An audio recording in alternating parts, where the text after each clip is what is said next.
Chapter 21, Round 1, Preheat. Chapter text: Our first challenge, proclaimed Dumbledore, will entail one of my personal favorite breakfast foods. With a wave of his wand, he summoned a box that had been sitting at the judge's table set up on the sidelines. Tapping the box, he made it fade away into smoke, leaving behind a plate in his hand. On the plate was a small stack of pancakes. Dumbledore finished with a small smile. They did look delicious. The crepe-like English pancakes looked soft and warm, and they were decorated with some lemon wedges and lots of sugar. For this challenge, said Dumbledore, each chef will have to make as many perfectly cooked pancakes as possible in 5 minutes. Making pancakes quickly is harder than it sounds, interjected Ramsay. If you flip them too soon, they'll break and you'll make a big mess. If you take too much time, you have the potential of burning your pancakes, and of course you won't make as many. It's a very tricky balancing act that a good chef must be able to master. Once you have completed your pancakes, we will remove any that are too small, too thin, too thick, too underdone, or too overdone, said Bagnold. We will then count that final number of perfect pancakes, and the one with the highest amount will receive an advantage in the next round. But there is another wrinkle. With a wave of her wand, she summoned a set of 4 chairs to sit at the judge's table. At the top of each chair was a large clear container filled with a white, batter-like liquid. The winner of this challenge, Bagnold said, her tone quite controlled even though the students in the stands and at the kitchen stations were looking at the chairs with incredulous disbelief, will save their House representative from being drenched in 5 liters of pancake batter. Most of the competitors started to laugh.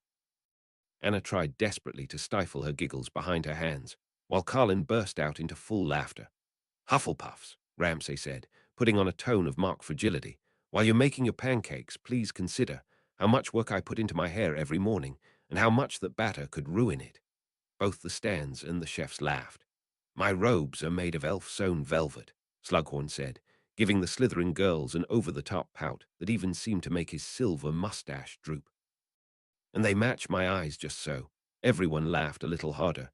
Even Slughorn chuckled a bit at his own joke. Your 5 minutes, announced Bagnold, to make as many pancakes as possible starts. Now, the next 5 minutes were positively insane. The crowd started shouting words of encouragement while the competitors dashed around, sifting flour, breaking eggs, and making batter. Within 30 seconds, all the competitors had made their batter, though, as Harry had feared, Ron was the last to finish his. The youngest Weasley boy looked very frazzled as he started pouring his batter into a pan. Come on, Ron, roared Harry as loud as he could, praying that some way Ron would hear him over all the other voices. You can do it. Harry could barely focus on any of the other competitors. Keeping his omnioculars squarely on Ron. Hermione, however, was looking around at the other student chefs, and she kept murmuring comments to Harry about them. Arjuna Balaji is using a levitation charm to flip all of hers. That's brilliant. That way she wouldn't break them if she tries flipping them too soon, like she would with a spatula. Millicent Bulstrode is using the cold fire enchantment at her kitchen, so she can have more than 4 burners at her station. Hannah's moving a little slower, but her pancakes all look perfect. Wow, look at Carlin. He's flipping his so fast. Ron, however, was struggling. Harry saw several of Ron's pancakes break as soon as he tried flipping them, and Ron was starting to sweat. Get it together, Ron, screamed Ginny, who was watching Ron through her omnioculars too. By the time Ramsay counted down the last few seconds on the clock and called time, the stands had almost screamed themselves hoarse, and the competitors looked close to fainting. Each student chef had a stack of pancakes in front of them. The judges came to look over each stack, shedding all the ones that didn't fit their standards.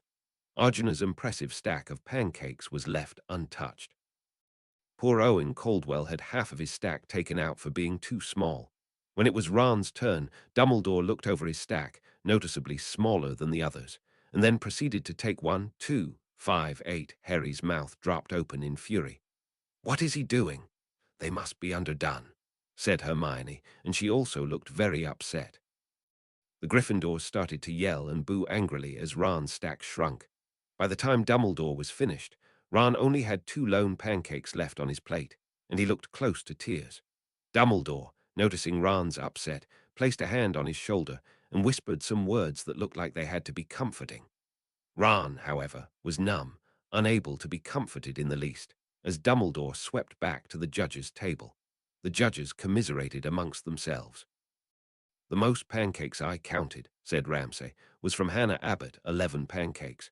Hufflepuff stands cheered. Hannah looked very proud of herself. "The most pancakes I counted," said Bagnald, "was from Arjuna Balaji, 16 pancakes. Ravenclaw's stand started screaming. Luna gave a polite golfer's clap as Arjuna waved to the stands, smiling widely. "The most pancakes I counted," said Slughorn, "was from Bridget Jahim, 15 pancakes." The Slytherins gave faint groans, clearly disappointed that Bridget was too short from beating Arjuna, but clapped for their competitor anyway. Bridget, however, didn't look the least bit disappointed. She was smiling wider than Arjuna and had her arms crossed confidently. "The most pancakes I counted," said Dumbledore, taking his time a bit more than the other judges so as to build up suspense, "was from Carlin Creevey, with 19 pancakes." Gryffindor's stands gave surprised outbursts. Then the surprise gave way to a roar of applause. Carlin proudly threw both arms into the air, beaming widely with triumph. "And so," Dumbledore said in satisfaction, "I am safe from the batter over my head. The other judges, I'm afraid to say, are not so lucky. Carlin, would you do the honors and tilt those canisters over?" Carlin looked both thrilled and a little terrified. Dumbledore beckoned him forward, and he came up behind Slughorn first, as the Slytherin judge was closest. Gryffindor's stands cheered, and Carlin looked from them to Slughorn. "Are you sure it's all right?" he asked a little nervously. "A game's a game, boy," Slughorn said jovially. "Go on." With that reassurance, Carlin beamed at Slughorn and tipped the batter over. It splattered on top of Slughorn's bald, round head, trickling through his handlebar mustache and staining his emerald robes as the crowd and many of the student chefs burst into laughter. Even Daphne Greengrass hid an amused smile behind her hand. Next came Millicent Bagnald. When Carlin came up behind her, she gave an airy sigh. He poured the batter over her head too. It trailed through her dark curls, dripping off onto her orange robes and caking her face in white. She exhaled heavily, licking her lips as the crowd started laughing again. "Well, this pancake batter is an improvement over the mud that usually gets thrown at me from the Daily Prophet," she said coolly. "If nothing else, it tastes a lot better." Carlin came up behind Ramsay next. Even the Hufflepuff stands were shouting and cheering at this point. Ramsay looked up at Carlin with a wry smile. "Any chance for mercy, Carlin?" he asked coyly. "For my hair." The crowd burst into a mix of laughter and jeering. Carlin grinned. "Nope," he said, shaking his head, and he tilted the canister above Ramsay's head over. The batter spilled out in a flood over his head, soaking his hair and splashing onto his shoulders. Ramsay inhaled and exhaled, his cheeks puffing out like a puffer fish as the crowd went wild. Dumbledore smiled down the row at the other judges soaked in batter, letting the crowd quiet down before speaking again. "Dear me," he said nonchalantly. "It seems I'm no longer dressed for the occasion. Carlin." "Yes, sir," said Carlin. Dumbledore waved his wand at the canister over his head. Suddenly it was filled to the brim with even more pancake batter. "Kindly tip mine over as well, would you?" The crowd roared with approval. Carlin, looking more eager than ever, dashed forward, and with a little difficulty, tipped the full-to-the-brim canister over. The white batter soaked Dumbledore's pointed wizard's hat, making it flop over into his face. One could barely make out where the batter landed in his white beard, but the spatters and splashes were perfectly noticeable on the front and shoulders of his star-patterned purple robes and on his smiling, wrinkled face. Dumbledore chuckled too as the stands burst into a round of applause punctuated by even more laughter. "Now that we're a proper set," he said evenly, "I believe we'll just need a few minutes to freshen up again. In that time, chefs, please take a short break. And we'll begin our elimination challenge shortly." Chapter 22, Round 1, Elimination. Chapter text. About 15 minutes later, the judges were back, dressed in new robes. Dumbledore was now wearing midnight blue decorated with constellations. Slughorn wore elegant black robes made from Egyptian cotton and decorated with gold trim. Bagnald wore pastel pink robes with a high collar and bell-shaped sleeves with tight white arm warmers underneath. Ramsay, contrary to the other judges, wore robes almost comically identical to the white chef-like ones he'd been wearing before. Now then, Ramsay said, running a hand through his once again presentable hair. Chefs, it's time for our elimination challenge. This challenge will, like our timed preheat, involve breakfast food. Your house elves will each provide you a card with one of 3 breakfast staples written on it: eggs, bacon, or milk, which you must incorporate in a breakfast in tray. The hard part, however, is that you will be limited on how many ingredients you can use. He took out his wand and gestured to each plate of pancakes still set up at each kitchen station. With a wave, he materialized glowing yellow numbers in midair over each of the plates: 10 over Astoria's, 8 over Kevin's, 16 over Arjuna's, 9 over Daphne's, 10 over Rose's, 19 over Colin's, 12 over Millicent's, 11 over Hannah's, 15 over Bridget's, 6 over Owen's, 13 over Cho's, and finally 2 over Ron's. Those numbers represent how many perfect pancakes you made during the last round, said Ramsay, and you may use up to that number of ingredients, including the one we provide for you, to make your breakfast in tray. You may use less, but if you use more, then it will count against you. Hermione's hands flew to her mouth.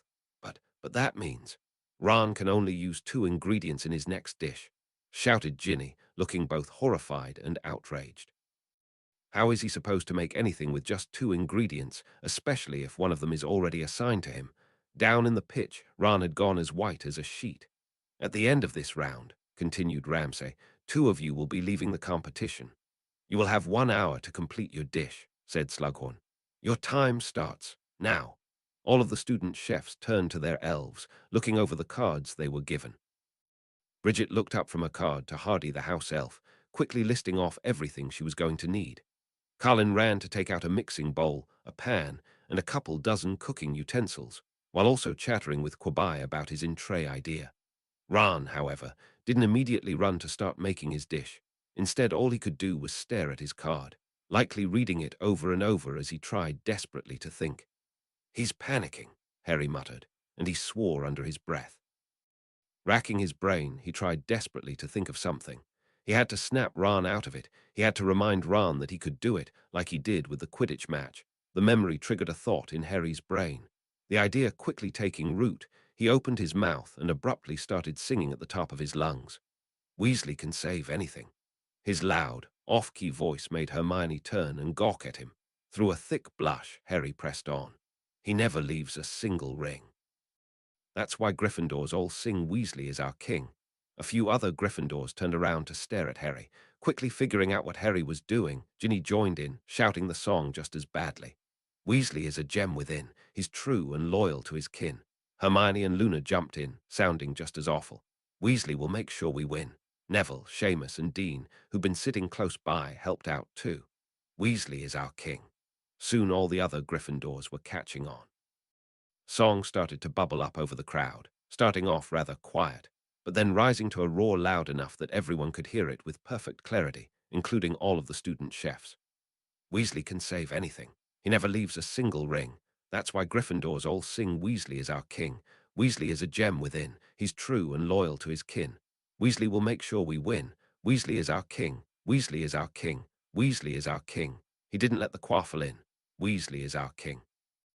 Ron stared out at the crowd as they sang the song a second time.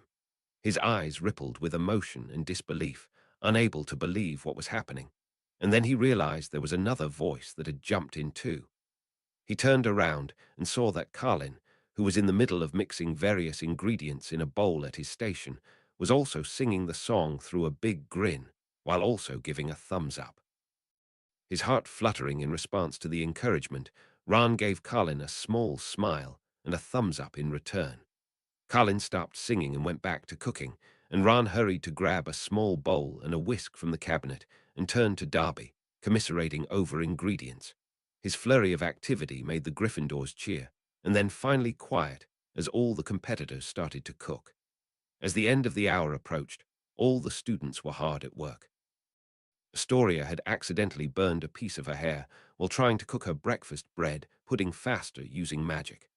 Rose had finished her braided Nutella banana bread a little early, and so was now decorating both the slices and the plate with butter rosettes and edible glitter.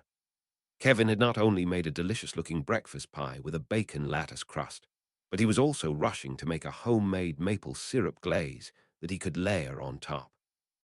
Hannah took her beignets out of the oven, and with only a minute left on the clock, was tapping each one with her wand, enchanting them to change colors and to levitate over the plate, wafting their amazing smell around the workstations. Cho had had to start over, as she'd burned the handmade milk and caramel frosting she'd made for her cinnamon rolls. When the timer was up, all the student chefs were breathing hard as they stepped back from their kitchens. The crowd burst into applause, and then the judging began. Each dish in turn was levitated off of the student chef's countertop and brought to the judges' table. The student who had cooked it would then step forward to face the judges, as they went down the line, from Dumbledore to Ramsay to Bagnold to Slughorn, and tasted each dish. First was Cho. Her milk and caramel frosting turned out better the second time she'd made it, but alas, the frosting overpowered the flavor of her cinnamon rolls. Still, Slughorn praised the softness of her pastry and didn't hold back in finishing it off. Next was Carlin. He had decided to use the full amount of ingredients he was allowed to use, including his assigned flavor of bacon, as well as eggs, maple syrup, jam, dates, prunes, figs, and about 5 different spices, to create an astounding 19-ingredient omelette. When Dumbledore took a bite of it, he successfully fought back a shudder. Ramsay, Bagnold, and Slughorn did not. They applauded Carlin's ambition, but had to acknowledge that the many disparate flavors just fought with each other too much to make a cohesive whole. Next, Rose. Her braided Nutella and banana bread wowed the judges, particularly since most of them had never tried Nutella before. Ramsay, the lone judge who had, critiqued Rose's presentation, saying that she might want to lay off on the edible glitter, while also opening his mouth wide to show off the solidly gold interior pointedly. Next came Kevin. The judges all praised his flavors, and Slughorn applauded his beautiful latticing, but Bagnold felt that the dish overall was a touch too crispy and that the maple syrup glaze was too thick. Next was Astoria. Her breakfast bread pudding really appealed to Bagnold and Slughorn's taste buds, but Dumbledore and Ramsay were a little less enthused. Ramsay also pointed out that Astoria's pudding was not baked consistently all the way through and told her he was disappointed she didn't take more risks. Next, Millicent. Her smoked salmon scrambled eggs, which she'd placed on top of a slice of wheat toast, charmed the judges, though Bagnold expressed disappointment that Millicent had not had more time, so she could have shopped around or baked her own bread with more unique flavors, rather than having to use standard, pre-made bread from the pantry. Next came Owen. He had gotten it in his head to make a breakfast milkshake with lots of maple syrup, ice cream, and hand-baked donuts. The result ended up being too sweet for the majority of the judges, though Dumbledore said he'd be willing to eat it in stages. But Ramsay praised Owen's creativity, vision, and variety of cooking techniques. Next was Arjuna. Bagnold compared her sali par edu to something out of a cookbook, with her eggs being perfectly cooked and her potatoes being expertly deep-fried, and the judges loved Arjuna's charm work that made little fireworks burst around the plate every time the entree was sampled. Next, Daphne. Her blackberry mint breakfast scones were quite tasty, but Ramsay was very disappointed that she'd had to use frozen blackberries as the fruit was out of season. He suggested substituting the blackberries with a citrus like orange, which was in season during the winter. Finally, it was Ron's turn. He went up before the judges, keeping his head high despite his nerves. He knew everyone was behind him. He could do this. "Hello, Ron," Ramsay greeted him. "Hi, Professor," Ron responded, his voice much more level than he thought it would be.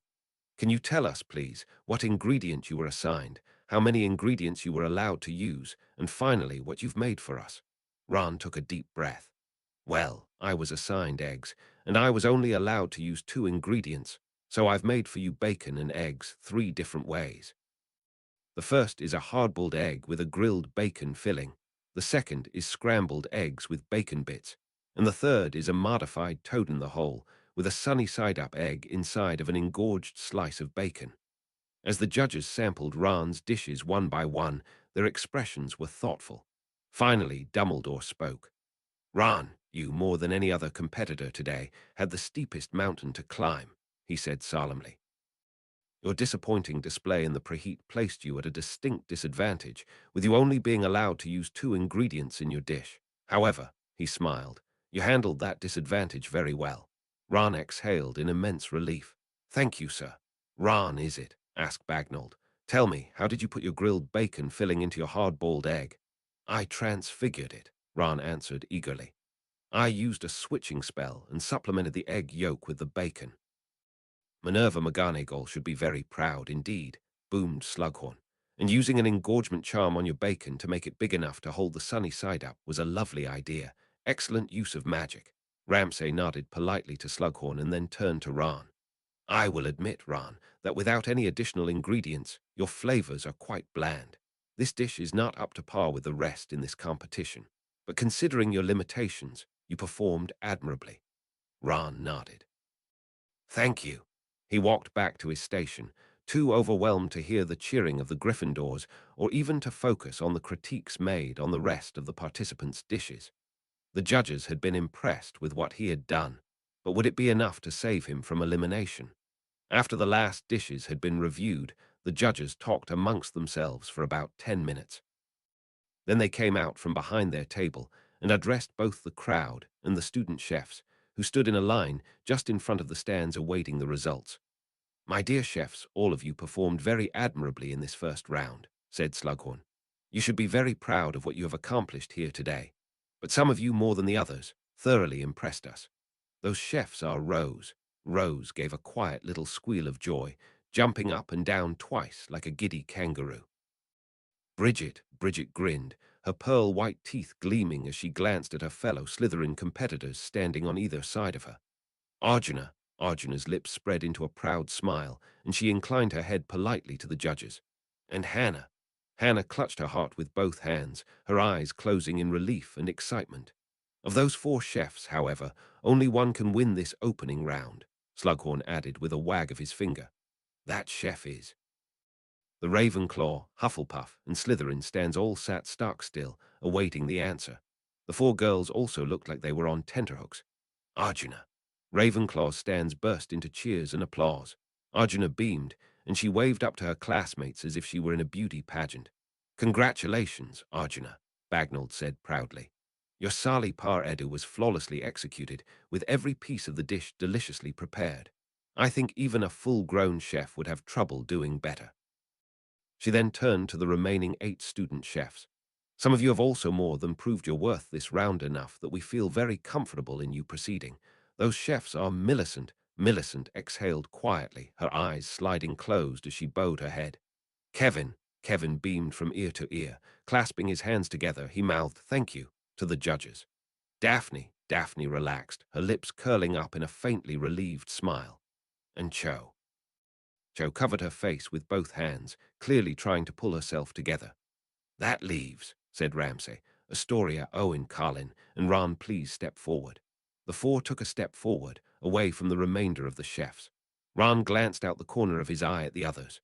Owen looked very nervous. He kept biting the inside of his cheek. Carlin's shoulders were hunched as if he was shrinking before Ron's eyes. Astoria had gone very white, but stubbornly stared the judges right in the eye. Astoria, said Ramsay, your breakfast bread pudding was not evenly cooked, and your flavors left the judges split. Owen, your maple donut milkshake was much too sweet, and quite honestly, a milkshake really screams dessert more than breakfast food. Carlin, your ambitious 19-ingredient omelet was almost inedible. Your flavors fought for domination in your dish, and unfortunately not one of them won. Ron, your bacon and eggs 3 different ways was incredibly bland, largely due to the fact that you only were able to make 2 suitable pancakes during the preheat. He looked around at the 4 chefs, his expression unreadable. Ron's knees started knocking. The 2 chefs who will end their journey today are. It felt like the entire arena was holding its breath. Carlin and Owen. Ron felt like he was going to deflate like a balloon. His shoulders fell sharply, and he let out a huge exhale of relief. Was going on. He'd actually made it through. I'm sorry, boys, Ramsay said gently. You are both excellent chefs, and we are sad to lose you. Hufflepuff, Gryffindor, please give a round of applause to your student chefs for their wonderful effort.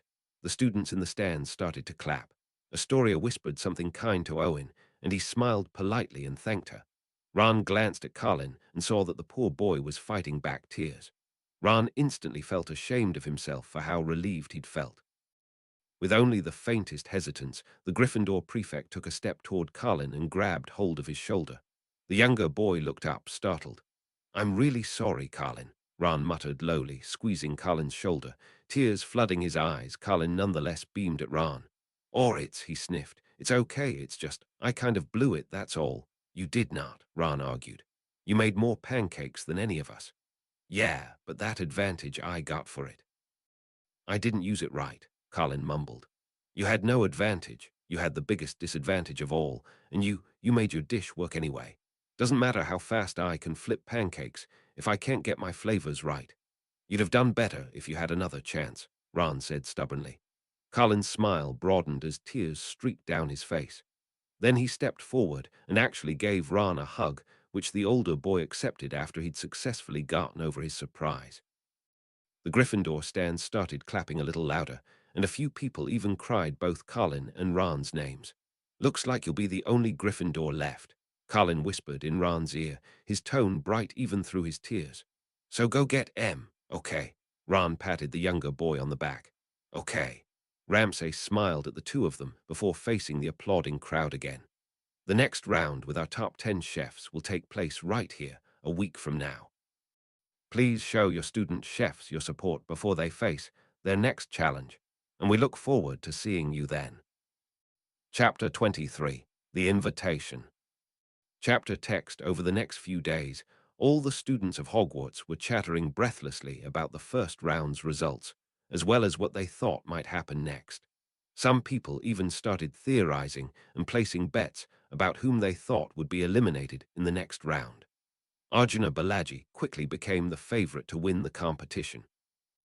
Harry noticed that she was stopped in the hallway a lot by fellow Ravenclaws, and even some students from the other houses asking her questions and wishing her luck in the next round. Arjuna's friend Astoria, on the other hand, most people assumed wouldn't last much longer, since she'd already been in the bottom four. "It's one of Ravenclaw House's worst flaws, sad to say," Luna said serenely. "We may be more open to people being different or having a unique point of view, but many of us can't help but look down on failure." Harry had a meeting scheduled with Dumbledore that Monday, so while Harry went to the meeting and Hermione headed off to ancient runes, Ron made his way down to the library. He hoped to find a few more good cookbooks that he could study over the course of the day, while Harry and Hermione did their homework in the evening.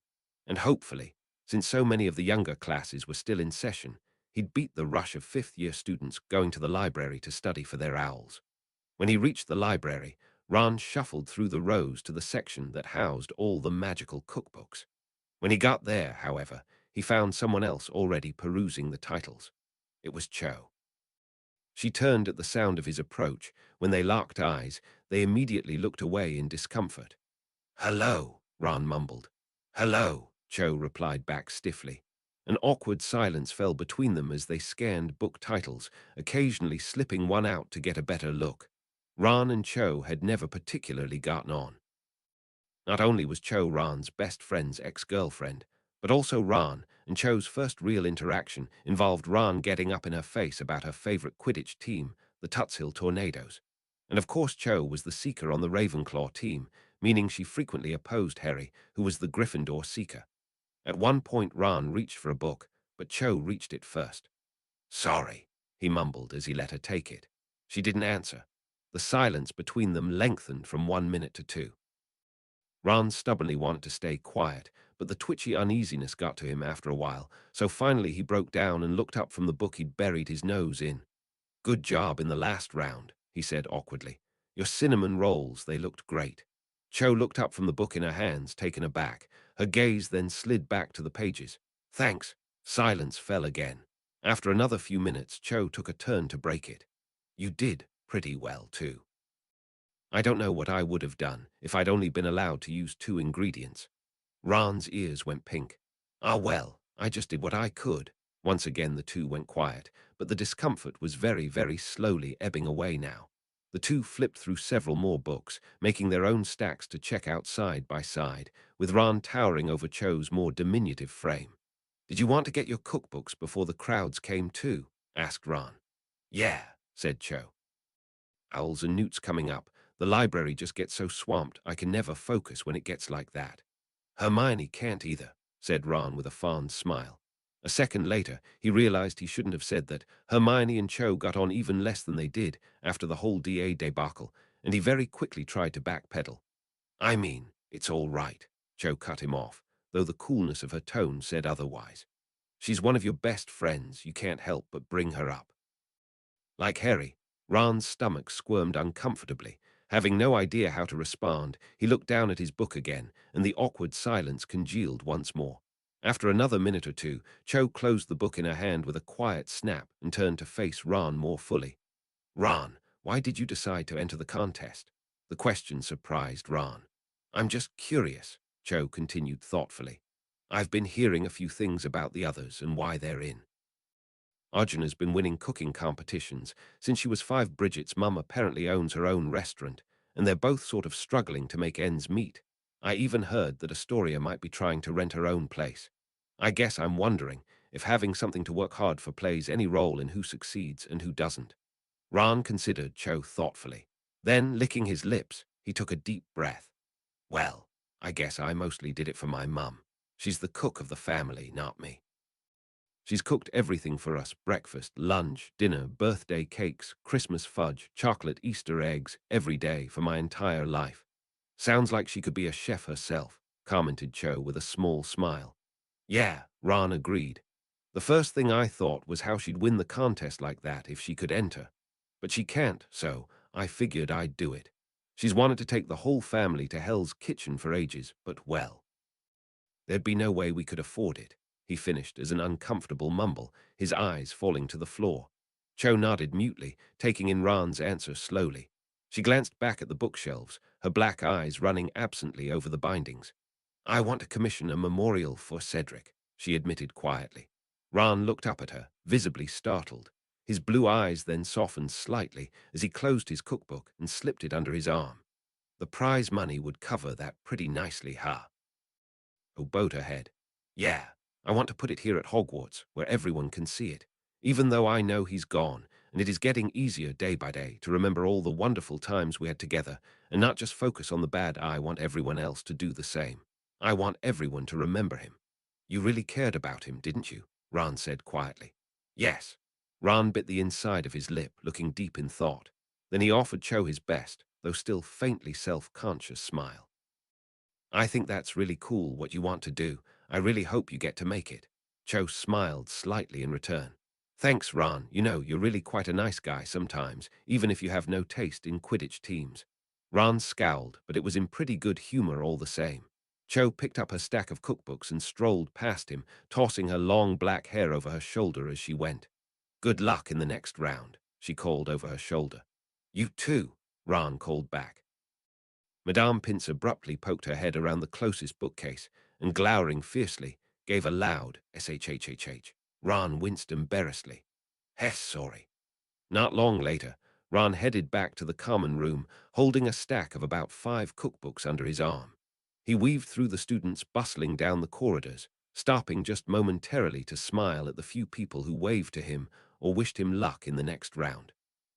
He just climbed onto the staircase that led to the Gryffindor common room when he heard a familiar voice call his name. Hey, Ron. It was Bridget. She dashed over to greet him, her patched forest green school bag flopping against her side.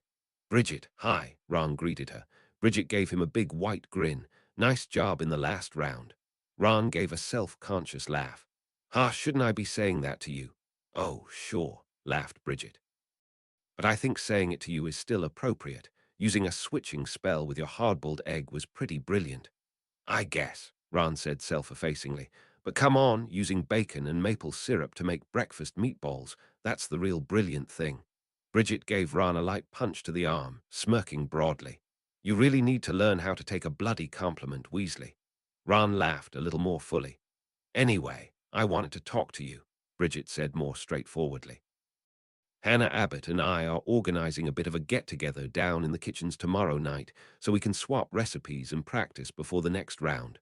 What do you say? Ron blinked. Swap recipes? But why would you want to help the others? It's a contest. Sure, but as Hannah said, everyone's going to have their own strengths and weaknesses and be given their own challenges to work through. I mean, you had to work with eggs, I had to work with bacon, and some of the others had to work with milk, and I'll bet it'll only get harder and more specialized from there. And honestly, I know I have a lot to learn in the kitchen still, and I figure I might learn something from you all, so why not return the favor? So what do you think? You up for it? Ron considered the matter for a moment. There were definitely a lot of really talented chefs in the competition, and if Hannah and Bridget were both willing to share some of what they knew with him, even though he'd come close to being eliminated in the last round, it seemed foolish not to accept the offer. All right, he said. I'm in. Great, said Bridget, her teeth bared again in another bright smile. Hannah's already gotten Rose and Kevin on board, and I was able to convince Daphne to come too. Now all that's left is to chat it up with Cho, Astoria, and Arjuna. She turned around, waving at Ron over her shoulder as she headed down the stairs. Meet us down in the kitchens at 7, okay? Okay, Ron called back. As Bridget dashed away, he felt a little twitch of excited nerves in his stomach. It might be a bit weird and a bit intimidating to work with all of those chefs, but it might be cool to learn more about cooking from more places than just the library. It had been much more fun to learn how to cook various things in the kitchen with Mrs. Weasley than it was trying to memorize entire cookbooks. When he reached the common room, Ron found Harry and Hermione already talking in front of the fireplace. He forced the miffed frown that had wound its way onto his face seeing his friends hanging out without him and called over to them, all smiles. Hey, Harry, Hermione. The two turned to him, their faces lighting up as he sat down in the chair between them. There you are, said Harry. I was just telling Hermione about my meeting with Dumbledore. How'd it go? Ron asked eagerly, putting his stack of cookbooks down on the side table. Well, he's got a job for me to do, said Harry, lowering his voice. Apparently Slughorn, the new Slytherin judge, taught Tom Riddle at school too, 50 years ago. Ron's eyes widened. Whoa. Yeah, Harry agreed. Slughorn gave Dumbledore one of his memories for his pensive, but the problem is he modified it. He cut it off kind of abruptly, and everything was all blurry and disorienting and weird. If he censored it, then it's likely he has something to hide, Hermione surmised. Something he didn't want Dumbledore to see. That's what Dumbledore thinks too. But he told me that while Slughorn's visiting Hogwarts these next 2 months, I might be able to coax him into talking. Ramsay told me that Slughorn apparently likes to collect kids, anyone he thinks will be successful, so he can mentor them and feed off of their fame. And Dumbledore reckons Slughorn would probably love to collect me, so I should just let him and use that to get the real memory. Ron brought a hand up to his mouth, considering the matter. Maybe I can ask Ramsay when Slughorn and Bagnold are going to be around school. So you can coincidentally run into Slughorn and start up a conversation. That's a great idea, said Hermione. You could always say you wanted to ask the judges about some of their kitchen experience. I'm sure that would impress Professor Ramsay, you wanting to learn more from the experts. Speaking of which, said Ron, there's gonna be this big get-together in the kitchens tomorrow night for the student chefs. Bridget and Hannah are organizing it. They figured we could all use the practice before the next round. I don't really get why they thought we should all cook together if we're competing against each other. But I guess I shouldn't look a gift horse in the mouth, right? Well, there might be reason to question a Slytherin invitation, said Harry skeptically. But I guess if Hannah's organizing it too, it's probably safe. Hey, Bridget's pretty nice, as Slytherins go, Ron said defensively. I heard she's in the contest trying to earn money for her mum's restaurant. From the sound of things, the two of them are kind of like mum and dad and the rest of us, working to make ends meet. It's like Ramsay told you, remember, Harry? Hermione pointed out. Every student is full of potential. Even Crabbe and Goyle, Harry asked amusedly. Maybe not every student, granted Ron. Harry laughed. Chapter 24, Kitchen Practice. Chapter text, Tuesday night. Ron parted ways with Harry and Hermione after dinner. They waved to him as he departed down the hall for the kitchens, looking just as uncomfortable with his departure as he was. He wasn't sure if he'd ever be fully comfortable doing so many things without the two of them around. Ron walked down in the direction of the dungeons, turning down a hallway and coming to a stop in front of a portrait of a fruit bowl. He reached out and tickled the painted pear, and with a loud guffaw, the painting swung open like a door, and Ron stepped into the Hogwarts kitchens. The stations closest to the doorway were empty. It seemed the house elves had all cleaned them up early in anticipation for the student chefs using the space. When Ron entered, he immediately picked out some of the other competitors: dark-haired, forebodingly attractive Daphne, curly brown-haired Kevin with his big, long-lashed brown eyes, tiny Rose with her brown pigtails and pudgy cheeks, fair-haired, smiling Hannah, and Bridget, who tied her black hair up in a tight ballerina-like bun. All of them looked up as he approached. "Ron, you made it," said Hannah brightly. Ron gave an awkward laugh. "Yeah, hey." He glanced at the others. The two younger Hufflepuffs gave smiles and waves, but Daphne stared Ron down like he was some cockroach that had just entered the room. He shot her a glare just as sharp in return. "Where are the Ravenclaws?" asked Ron. "Are they coming?" Arjuna said she's already been practicing on her own in the kitchens every morning before sunrise, so she doesn't need any extra help, Bridget answered, her sleek tone betraying some disdain. Since Arjuna wasn't interested, Astoria said no too. And Cho had already promised one of her friends that they'd start working on their 30-page thesis for defense against the dark arts tonight. Honestly, with how rough Snape's been with his newt class, I can't say I blame her. She doesn't have to do that homework, Daphne pointed out coolly. She gets a pass from it, being in this competition. "Yeah, but you know how Ravenclaws are," Bridget said cynically. "Schoolwork is their religion." Daphne smirked too. Hannah smiled disapprovingly at them. "Oh, come on, you two," the Hufflepuff prefect said patiently. "That thesis might be due after the competition is over, so maybe Cho wants to get on top of it early. Or she could just be helping out her friend. No one can blame her for that." "What about Millicent?" Rose asked innocently. Ron couldn't fully bite back a laugh to his surprise. Neither could Daphne. "Darling, you don't know Millicent," Daphne said coolly. Hannah crossed her arms, her patient face not shifting as she turned to Rose gently. "Millicent has a bit of a reputation around school. She generally keeps to herself, and she can be a bit standoffish around people. As in she'll pummel anyone who so much as looks at her funny," Ron snorted. Bridget gave Ron a playful shove. "That's mostly just the image she puts off, I think. But honestly, I didn't think she'd accept any help. She's too proud, and I can understand that. Anyway." Her tone became more straightforward as she gestured to Daphne. "Daphne and I thought it'd be fun to make our own pasta. We'll have to use the same materials, so that means we'll have to work together at the start. But then we can branch off on our own and add in our own flavors. Have you made pasta before, Ron?" "Not from scratch," Ron admitted. He was cut off, however, by the sound of another person entering behind him. The group turned to see Astoria climbing through the portrait hole, looking a little disheveled as she entered the kitchen. "Astoria," said Bridget, startled. "I thought you weren't coming." Astoria looked around at everyone, her light blue eyes betraying great discomfort despite her stony face. "I hope I'm not intruding," she said lowly.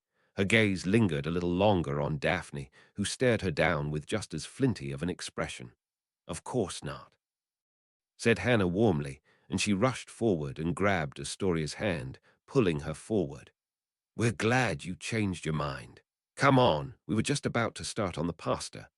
Hannah pulled Astoria over toward her side of the kitchen, which was opposite to where Daphne and Bridget had already put down their things. Since the final spot in the kitchen seemed to be between Daphne and Kevin, Ron awkwardly stepped up into the space and put down his own school bag on the floor, rolling up his sleeves and shooting another distrustful look toward Daphne. "So the first step," said Daphne, her tone taking on a much more educational tone as she cracked open an egg and started beating it, "is to make the pasta dough. For that, you'll need a cup of flour, an egg, and some salt." Bridget picked up her cue and grabbed the flour and a measuring cup. Ron fumbled around for a box of salt. "Put the cup of flour in a bowl and add half a tablespoon of salt," Daphne instructed. Once Ron and Bridget were through, Daphne then poured her yellowish egg mixture into it, snatched up the bowl, and started mixing the ingredients all together.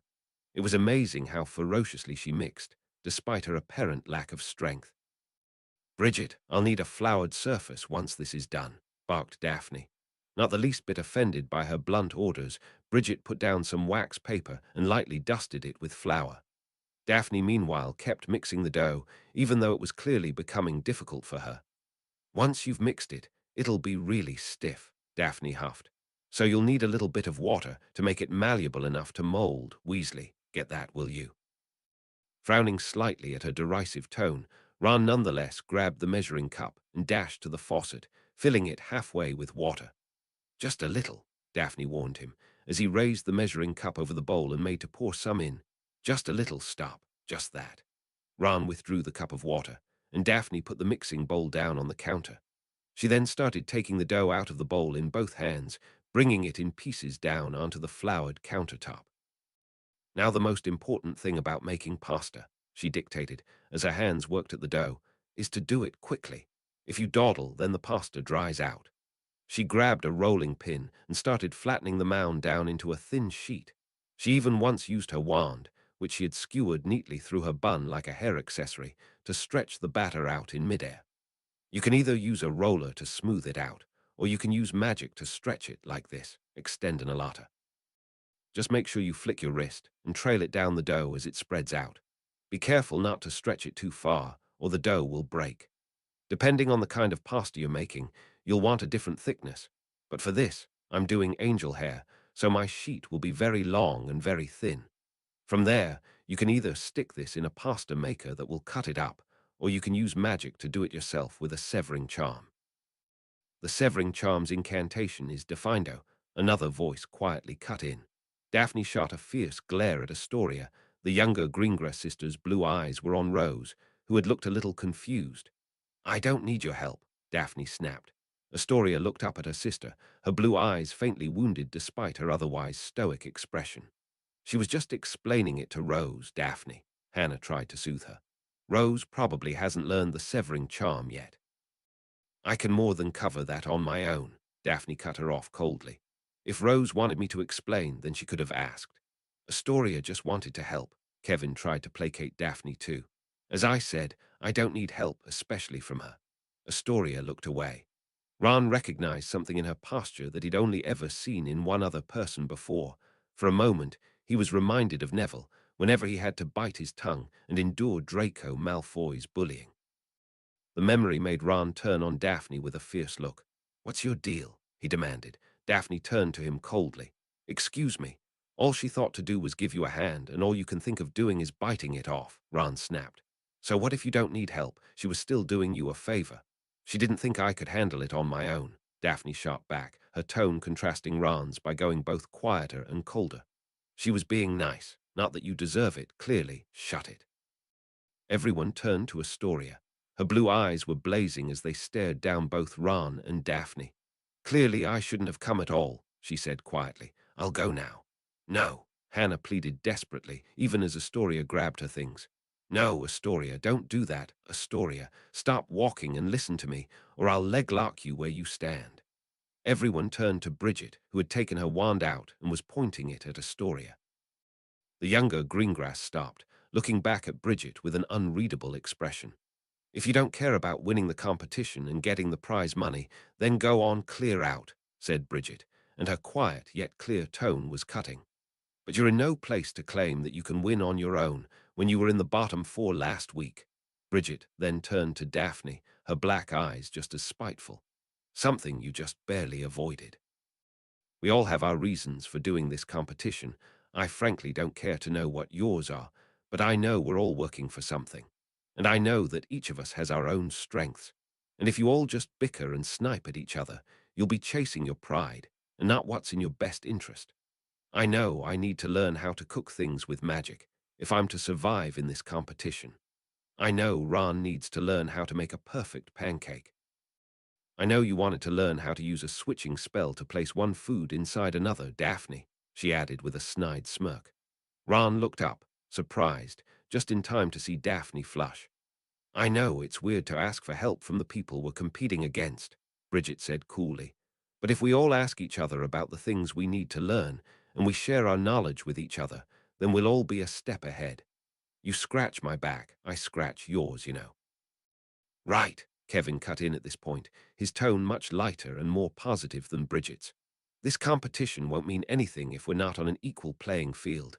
I know I've cooked longer than some of you, probably less than others too, but I don't want to win unless I know I've really earned it." "Me either," said Hannah softly. Rose nodded in agreement. Kevin went over to Astoria and brought an arm around her shoulders. "Come on, Let's start rolling out our own dough, eh? You know how to make pasta too, right? Astoria's blue eyes slid from the floor to up at Daphne, who looked back at her with similarly unreadable dark eyes. Yeah, she said quietly. I know how. Daphne looked away, bringing her gaze back to the pasta dough in front of her. All right then, Hannah said patiently. Let's start again. We'll make a new batch of dough on this side, whisk the eggs, mix the flour and salt.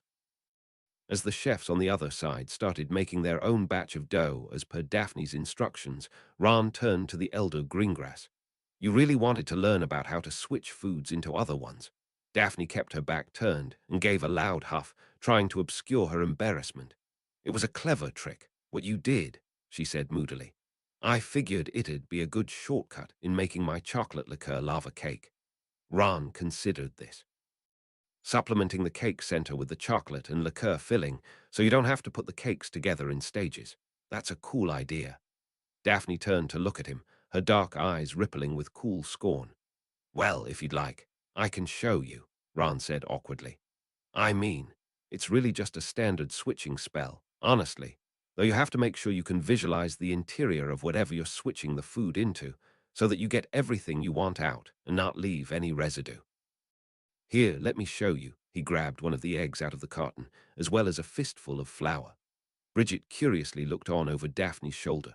So say I want to put flour into this egg. I visualize the eye yolk in my mind, start with my wand on the flour, then, trailing my wand from the flour to the egg and back in a sharp noose shape, I cast the spell Hostist Mutatio. With a flare of white light, the flour vanished.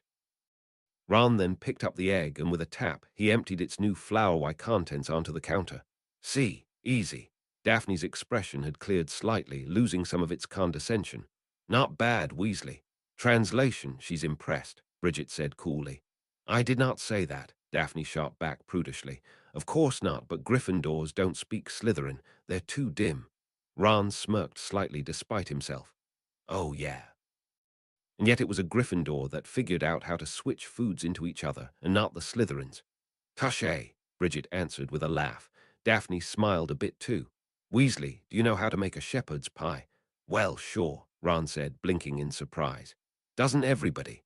Mother and father never served shepherd's pie at home, Daphne said demurely. They saw it as too low class, and discouraged Uncle Hyperion from teaching us how to make it. Ron noticed that Astoria had been covertly listening in, but she turned away as soon as she and Ron made eye contact. Well then, said Ron placidly, let's fix that. He turned fully around to face the other side of the kitchen. Hey, Astoria, he called over, beckoning her over with a hand. You want to make a shepherd's pie with us when you're done making that pasta dough? Astoria looked up at him, startled. She glanced at Daphne, who merely looked away uncomfortably. Then she offered Ron the smallest trace of a smile. Okay. Chapter 25, Round 2, Preheat. Chapter text. When Harry woke up the next morning, Ron had had a gleam in his eye that Harry hadn't seen since he won Gryffindor their last Quidditch match. At breakfast that morning, Ron told him and Hermione excitedly about all the great things he'd learned. Hannah had taught them all how to change a food's coloring with magic. Daphne and Astoria had shown them how to make pasta from scratch and make a great red wine sauce for a Carco Vin. Rose had demonstrated to the others how to safely flambe something. Kevin had helped the others out in how to make a flawless meringue, and Bridget had shared her tips in making croissants so that they were perfectly light and airy. And get this, Daphne. She asked me to show her how to make a shepherd's pie, since her family never taught her and Astoria how to make one, Ron told Harry and Hermione as they headed down for breakfast, keeping his voice low despite his animated gestures. So I showed them how to make Mum's recipe, and when we were done, we all tried it, and I swear Daphne was smiling like a kid at Christmas. Harry looked dumbfounded. Seriously? Yeah, Ron said with a big grin. It was crazy. I mean, the Greengrass family has their reputation, and all yeah, but more importantly, Daphne's supposed to be buddy-buddy with Pansy Parkinson and that lot. Yet last night, we were actually able to cook together and be sort of nice-like.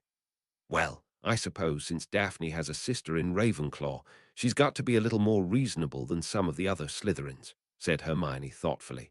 Ron shook his head. No, I don't think so. There's some sort of bad blood between Astoria and Daphne. I saw it when we all first arrived. Don't really get it, but I figure it might be the house thing. I mean, all the Greengrasses have probably been in Slytherin for ages, and they're a pretty dysfunctional lot. Like the Malfoys, supposed Harry. Yeah, except the Greengrasses were never Death Eaters. I mean, yeah, there was a lot of suspicion around the Malfoys before old Lucius got arrested at the Department of Mysteries. But from what Dad's told me, no one's ever been able to confirm that the Greengrasses supported you-know-who back in the day. But they still socialize with people who did support you-know-who, so they're probably just quieter in their support than others. It is weird, then, Hermione said with a frown, that Daphne and Astoria worked with you that well.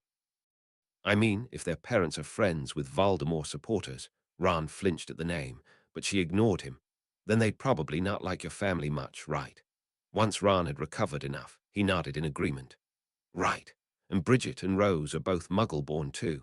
I had already thought Astoria might be different, since she's a Ravenclaw, but I reckon Daphne doesn't actually believe in that blood purity crap either, even if she's weird about expressing it. Thanks to Ron talking to Ramsay after potions class, Harry learned that Slughorn would be arriving one day before each round, mostly to help set up everything for the next set of challenge with the other judges. That Thursday, Harry slyly bumped into Slughorn and started up a conversation. Unfortunately, Harry had revealed his hand too early and tried to ask about the memory, and in response, Slughorn had withdrawn immediately like a gnome going back into its hole. You'll just have to try again after the next round, Hermione reassured him. Yeah, said Ron. You've just got to come at it more patiently. I think Slytherins might not be up front with things very much unless they're Bridget. Harry didn't really see how he could be that patient, though, while knowing how much Dumbledore was counting on him to get the real memory. He clearly thought it was very important. That meant he had to get it as soon as possible.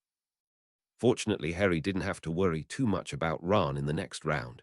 His positive attitude endured for the rest of the week, to the extent that when the day of the competition came, he seemed pretty assured of himself. I think I'll be okay, Ron told Hermione and Harry before he left to meet with the other competitors. I mean, I'll never be fully prepared, since the judges will want to surprise us, but I think I can figure it out. You know it, Harry said, grinning from ear to ear as he patted Ron on the back. Go get Em. You'll do great, Ron, Hermione added, her cheeks flushing slightly as she put forward as confident and logical of a voice as she could. I mean, really, you've always done well when it really counts. Ron's face turned a dark crimson, even as his mouth spread into a smile that seemed too big for his face. Thanks, Hermione. Well, see you. Harry and Hermione waved goodbye to Ron, and he headed off for the dungeons to meet up with the other contestants. That evening, the entire school once again gathered in the stands. Each part of the stadium had their own banners waving, some for their house, some for specific students. Gryffindor had it easy, having only one competitor left in the contest, and so whether they were waving "Weasley is our king" or "Go, go, Gryffindor" banners, it didn't make much difference. Hufflepuff solely depicted house colors and Hufflepuff slogans on their banners. Ravenclaw, in contrast, was almost exclusively waving banners with the words, "Arjuna is our ace," written on them in blue and bronze calligraphy that magically grew and shrank at random. Slytherin had a pretty even swath of banners for all three of their competitors. Harry noticed Pansy Parkinson holding a banner with a blown-up picture of Daphne's face on it, but she seemed to be looking for someone in the stands and was too distracted to hold it up. Probably looking for Malfoy, Hermione said with a faint smirk. He's been avoiding her almost all year, but from I gather, she's the only person who hasn't gotten the hint, Ginny scoffed, her lips also touched with a smirk. The only living thing in the universe that hasn't, more like. Even a pygmy puff could tell Malfoy's not interested. This got Harry's brain racing. Where was Malfoy? Everyone and their mother was here at the competition. It'd be a perfect distraction if someone wanted to do something away from prying eyes. Harry almost thought to leave the stands and go get the Marauders map from his suitcase back in his dorm room. But at that moment, Ginny grabbed his arm, which drew his attention away. Look, here they come. The judges strode out onto the field, each one leading their competitors in a line. Dumbledore and Ron's arrival made the entire Gryffindor stand scream themselves hoarse. Ron waved up at them, his face spread in a grin that made him look a little punch-drunk. "Good morning, everyone," greeted Ramsay. His voice was warmer than ever, almost jolly. "Welcome to the next round of Magic F Junior. We're excited to have you with us." Slughorn gave a wide, charming smile to each section of the crowd in turn. In the last round, we challenged our competitors to serve up their best breakfast cuisine. "In this next round," said Bagnold, her voice misty and serene, "we hope to switch things up in an attempt to remind our student chefs to stay on their toes." Dumbledore brought a hand down on Ran's shoulder and smiled. Ran looked up and noticed a wry twinkle in the headmaster's blue eye before he looked up to face the crowd. "In this round," Dumbledore pronounced, his voice oddly grounded to Harry's ears, "we'll be dealing with imposters. And I don't just mean your judges, either." All of the student chefs looked up at their respective judges, startled, and the crowd gave a rumbling murmur as Dumbledore, still keeping one hand on Ran's shoulder, withdrew a large bottle from inside his robes. Inside burbled a disgusting mud-like potion, one both Harry and Hermione recognized at once as Polyjuice Potion. They burst out in loud unison. "Yes," Dumbledore cried, baring his teeth in a wide, confident smile. "Like your dishes, your judges are not what they appear to be. May I introduce Horace Slughorn?" The judge everyone had thought was Ramsay gave a little bow from his place between the Hufflepuff chefs. Millicent Bagnold, the judge who resembled Slughorn, smiled around at the crowd over the heads of the Slytherin girls. Albus Dumbledore, the judge wearing Millicent Bagnold's face, gave an airy wave to the onlookers, while also passing a wry wink to the Ravenclaw girls beside him. "And finally myself," finished the judge who everyone assumed was Dumbledore, Gordon Ramsay. There was a smattering of polite applause from the crowd. After a few seconds, Ramsay talked over them, continuing the introduction. "In this challenge today, you will find a card at your station that will either instruct you to make a sweet or savory dish. You will then have to make that dish resemble another food that is the opposite. For instance, let's say you get sweet and decide you want to make ice cream. You would then have to make that ice cream look like a savory dish, for instance, a baked potato. You will be judged not only on your flavors and creativity, but the believability of your dish.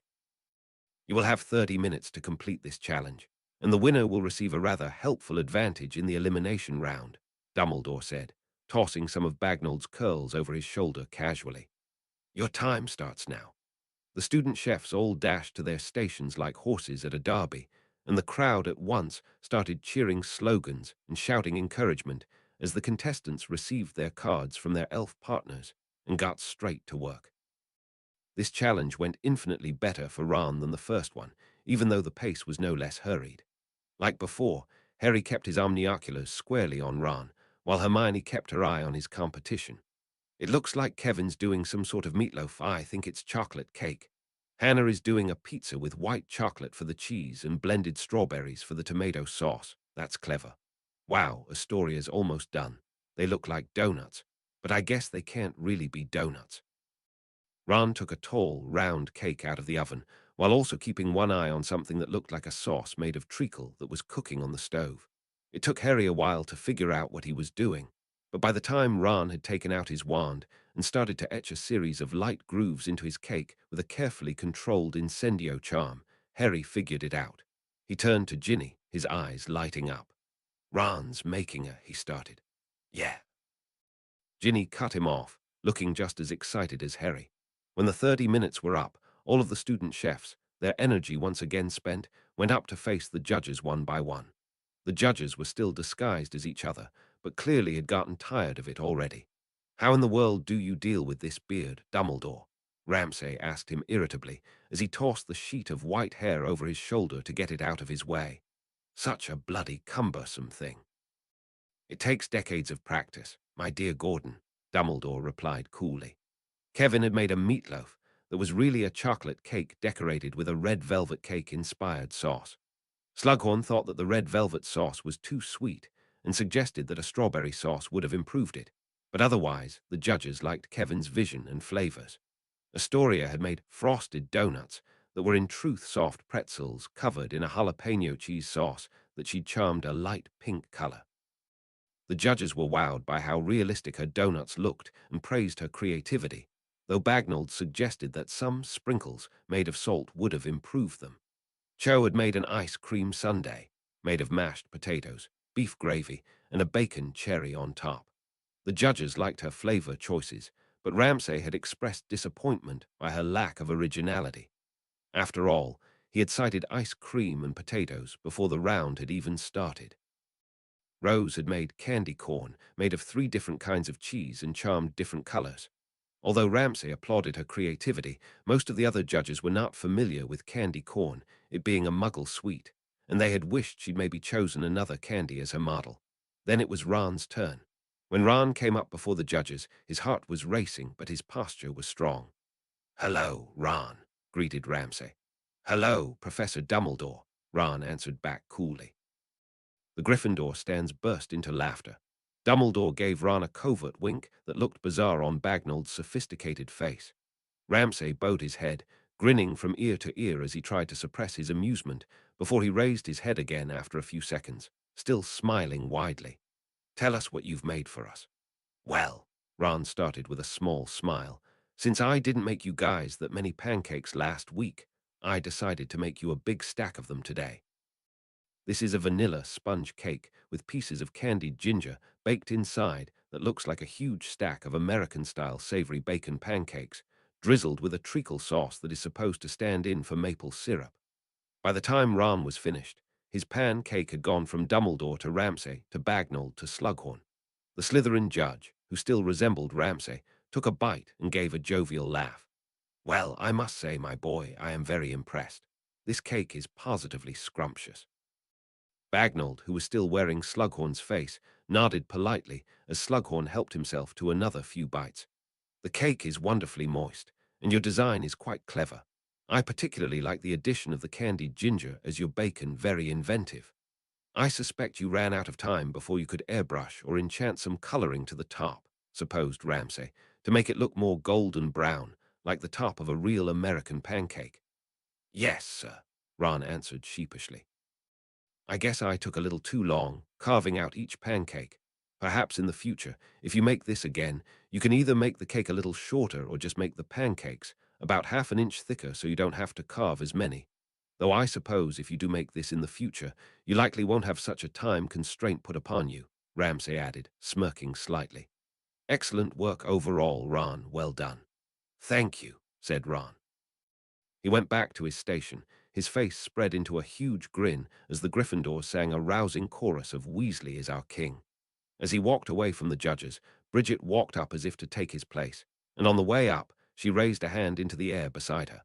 Ron took the cue and gave her a high five as they passed each other, sharing big grins.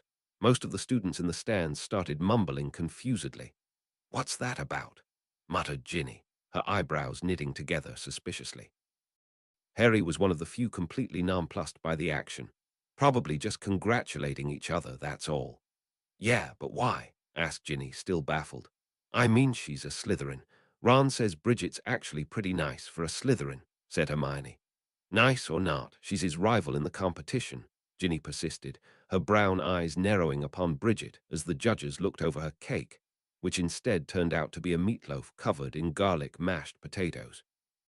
"And Slytherins do whatever they have to in order to win. Who's to say she's not playing nice with Ron in the hopes it'll get her the prize?" Hermione looked down at her lap, her eyebrows knitting together too as she contemplated this. Harry frowned, also feeling unsure of how best to respond. He trusted Ron's judgment, but what if Ginny was right?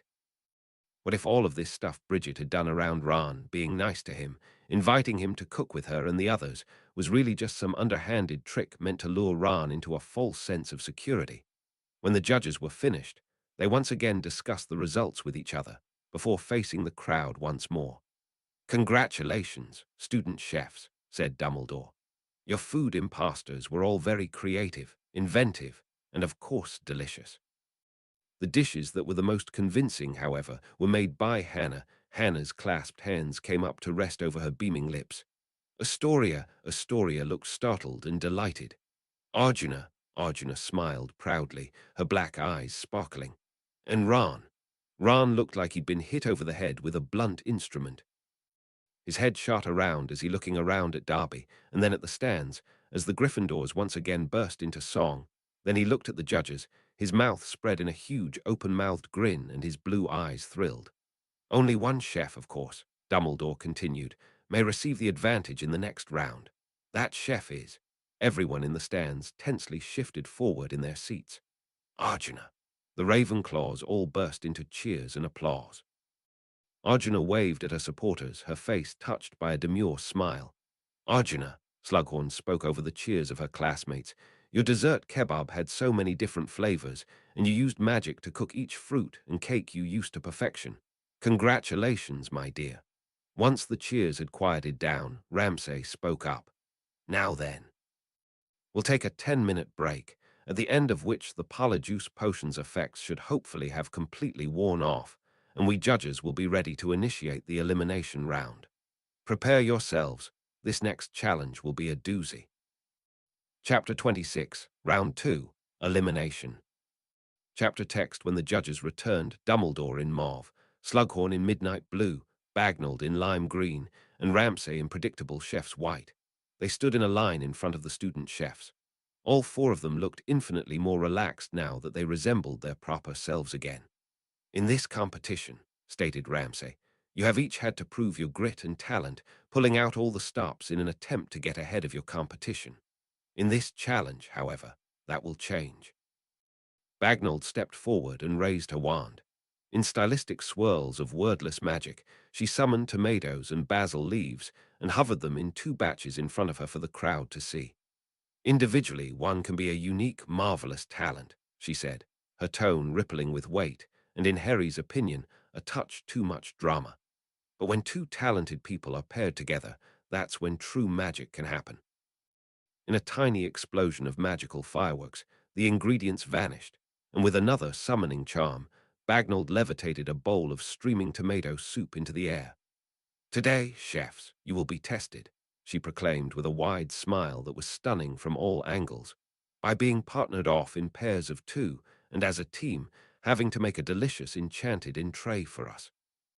This entree can be anything you like, but you must include some sort of magic in it, whether a potion or an enchantment that creates some sort of a magical effect on the judges. This special variation of tomato and basil soup, for example, I infuse with a sleeping enchantment so as to help my grandchildren get to sleep when they're sick in bed. To keep this challenge from being too easy, of course, Dumbledore said wryly, his blue eyes twinkling. You will have to team up with someone who is not from your house, and at the end of this round, the weakest of the pairs will be eliminated. The stands at once started mumbling in concern. Ron noticed, however, that only the competitors who had not met in the kitchens Monday night, Cho, Arjuna, and Millicent, seemed anxious. Arjuna, dear, said Slughorn, since you won the advantage in the last round, you will get to assign the teams. Now it was Ron's turn to be nervous. Arjuna, from the start, had been a pretty threatening opponent. She'd only lost the first preheat challenge by a hair and had won both of the other challenges easily, receiving nothing but enthusiastic praise from all of the judges. Plus Cho said she'd won, like, 4 blue ribbons before even coming to Hogwarts, right? On top of that, Ron knew Ravenclaws were, by and large, very competitive. Whenever Gryffindor had faced Ravenclaw in Quidditch, Ravenclaw's players always flew as nimbly and strategically as a professional team. Arjuna glanced around at the other chefs with her eyes narrowed thoughtfully, clearly sizing up her competition. Then she spoke with methodical calm.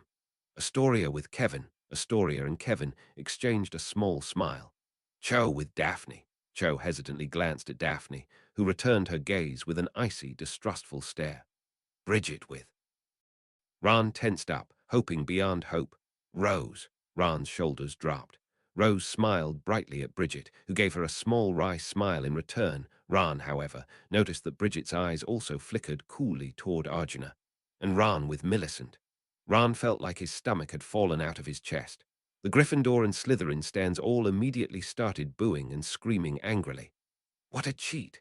Ginny yelled, her cheeks flushing a furious red. Arjuna the ace. Yeah, right, more like Arjuna the ass. Unfortunately, Ginny was sitting next to Luna, and therefore the Ravenclaw stands, so her outburst was shouted down by a bunch of Ravenclaws who were holding an Arjuna is our ace banner close by. Gaping, Ron shot his gaze over to Millicent. She looked almost more appalled than he was. Although her mouth was closed, her brown eyes rather resembled those of a deer in the headlights. If that deer was also carrying an AK-47 and prepared to go on a rampage, that leaves Hannah as my partner, Arjuna finished smoothly, clearly unfazed by the Gryffindor and Slytherin outbursts. Very good, Bagnold said in satisfaction. Teams, please move to one of the 5 front stations. Ron shot Bridget an uneasy look before he walked over to the station just in front of where he usually worked. Millicent lumbered over to stand at his side, though they both worked to keep a healthy berth between them. Now that the teams are decided, said Dumbledore, there's one last thing we must add. With a wave of his wand, he materialized a set of golden chains and cuffs on each of the competitors' ankles that connected them to their partner. All of the chefs, even Kevin and Astoria, who looked rather pleased with their matchup, flinched in response.